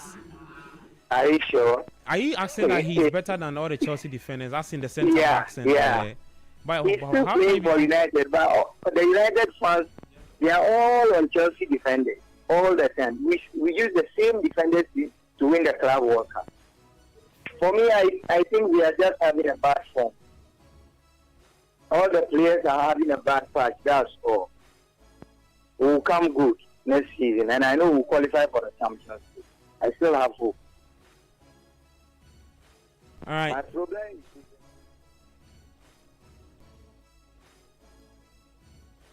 Manchester United, and they are a player who cannot even run. And they are criticizing Chelsea defenders. Luke Shaw will not start at Chelsea. So that's my take. All right. Thank you so much, Shaibu. We appreciate your submission. That's it for the callers. Fulham won the game, right? 3-1. By 3 goals to 1. Yeah, just a quick one before we run out of the studio. Yeah. Man United, they are fond of doing this, and they've been fond of doing this over the past 10 years. That's why they are where they are. If you take a decision, stick to it and see it through. The same thing is happening with this Casemiro thing. It was so clear that Casemiro is a goner. Then, isn't it strange that as soon as Man United get eliminated from the Carabao Cup, eliminated from the FA Cup, and now they are playing just a game a week or sometimes a game pretty much 2 weeks, all of a sudden Casemiro's form has improved. It's because the workload it has reduced. He isn't playing. He isn't playing as much. So clearly, a player like that isn't cut out for a team like Man United that will be competing on all 4 fronts. If you so let him go. You have the option of going in for a player who is younger, can play at that same top quality level and even better or even higher across all 4 competitions. That's what you should be doing, not starting to entertain this thought of bringing back Casemiro for another year. That is the nonsense that they've been dealing with or they've been doing that has brought them to this point where Man United consistently aren't competing for the top tier level competitions or trophies. It's the same thing happening with this Michael Carrick thing. You brought in this guy because you clearly had hesitancy giving him the full-time job because he was not tested or he has not been tested extensively. Regardless of the size of the club that he's coached at, we've seen Vincent Kompany coach at Burnley and move all the way to Bayern Munich. It's because he had an extensive run coaching at the top tier level. He coached in the Championship. He coached at the Premier League level. Coach at the Belgian League too, Danda. Exactly. So he's been tested to an extent. So if you make that gamble or take that gamble and go and get him, if you are Bayern Munich, for me it fits. It makes sense. His body of work is enough to show. It's enough. Michael Carrick, yes, he's having a good, decent 5 months, 4 month run. But is that enough to get him the job? When again, just like the Liverpool situation, there are better options out there. And in the end, those options that are out there, per what he has done in his career, and per what those options have done in their career, are they better than Michael Carrick? Yes. And the answer is a big yes. So why aren't you going in for those guys and starting to entertain this thought of retaining Michael Carrick? Unai Emery is now in the quarterfinals of the Europa League. It's very possible that Aston Villa could end up winning the Europa League. And that would mean that Unai Emery has won the Europa League title 5 times. Why wouldn't you go in for a manager like that? Or Xabi Alonso? And we are talking about Michael Carrick? Come on, man. Man United, stick with the original plan. The original plan was to let Michael Carrick go at the end of the season. The original plan was to let Casemiro go at the end of the season. Stick to it. Bring in top level replacements and build on what Michael Carrick and Casemiro have done for you. Okay. Interesting thoughts by Mita. I'm sure that some United faithfuls will be holding different opinions. I've actually seen and read that the job should be given to Michael Carrick full time. Back him Give with him the job. They should give Give him the the job. job. Is your analysis not bad? No, and yes, there are better managers in theory, but I've also seen these better managers. In practice too. Not I've just seen in these theory. better managers coming like Amorim, Yeah. like Ten Hag, like Van Gaal, and they haven't been able to, to get the same impact that Carrick has had. Mhm. And obviously the problem is since Guardiola, there hasn't been a lot of prodigies. Let me see, come up from the youth. I'll say maybe Maresca, Arteta, maybe some of them from the Pep school. They've been able to bridge that a little, but most of the managers who've come up have probably gone the Pirlo route, where they haven't necessarily. They had a lot of promise. Xavi won a league title. Maybe I can include him in there. But there are some certain managers who have had affiliation with the club, who have been able to ride on that and their experience of being a player to become good managers. And they haven't necessarily had to be reliant on going to do the hard 9 yards like every other manager has had to do, merely because they were top level players and they have that experience that you can't.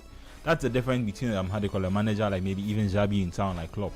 Like Xabi has had top level managers and he's been a top level player himself, and sometimes that can also impact how the decision that you make on the field, because there's a similarity to being a captain and being a manager. I'm not saying they are two completely different jobs, but sometimes you have to take control. You have to take control of the situation and direct certain parts within the game in order to help the win. And that's why I think that obviously he doesn't have the pedigree, but like I keep saying, the only way you can get the pedigree is by doing it. And now that Carrick has the opportunity, maybe this is opportunity to show that I'm not saying he's Guardiola. That is not what I am saying. But Michael Carrick can become a top level manager if he is given the opportunity to grow at Man United. And if you look at a club like Arsenal and Arteta, you can see that it's possible for managers to grow over time and become better and help the club become better. Whether or not it will happen within the space of time, Man United want this to happen within 2 years. Carrick can probably be a 5-year plan like Arteta. And that's just where it depends on what you want and how fast you want it. And I just think that they've tried to go too fast, too soon before. And I think maybe now that you have something that's actually building, take your time and be consistent with it and see where it goes. All right. A lot more will be discussed later tomorrow. 97.3. But that's how we bring an end to today's episode. The Republic of Football every weekend, Saturday, Sunday. Right here 97.3. Also live on City Sports Ghana. And also on TV, always Channel 1 TV. Thanks to the guys out there, those who called, our guys on YouTube texting. We appreciate and love you guys as always. Also those who texted us and WhatsApp, we also appreciate you as always. We heard from Yai Jeminta, Manuel Angelo Kwache, and Kobe Obeng. Technical support from Daniel Squashy. Also, big support from our man, Edwin Kwakofi. We call him João Pedro. The deadly striker. I'm Gabi Affair. See you same time next week. I'm out.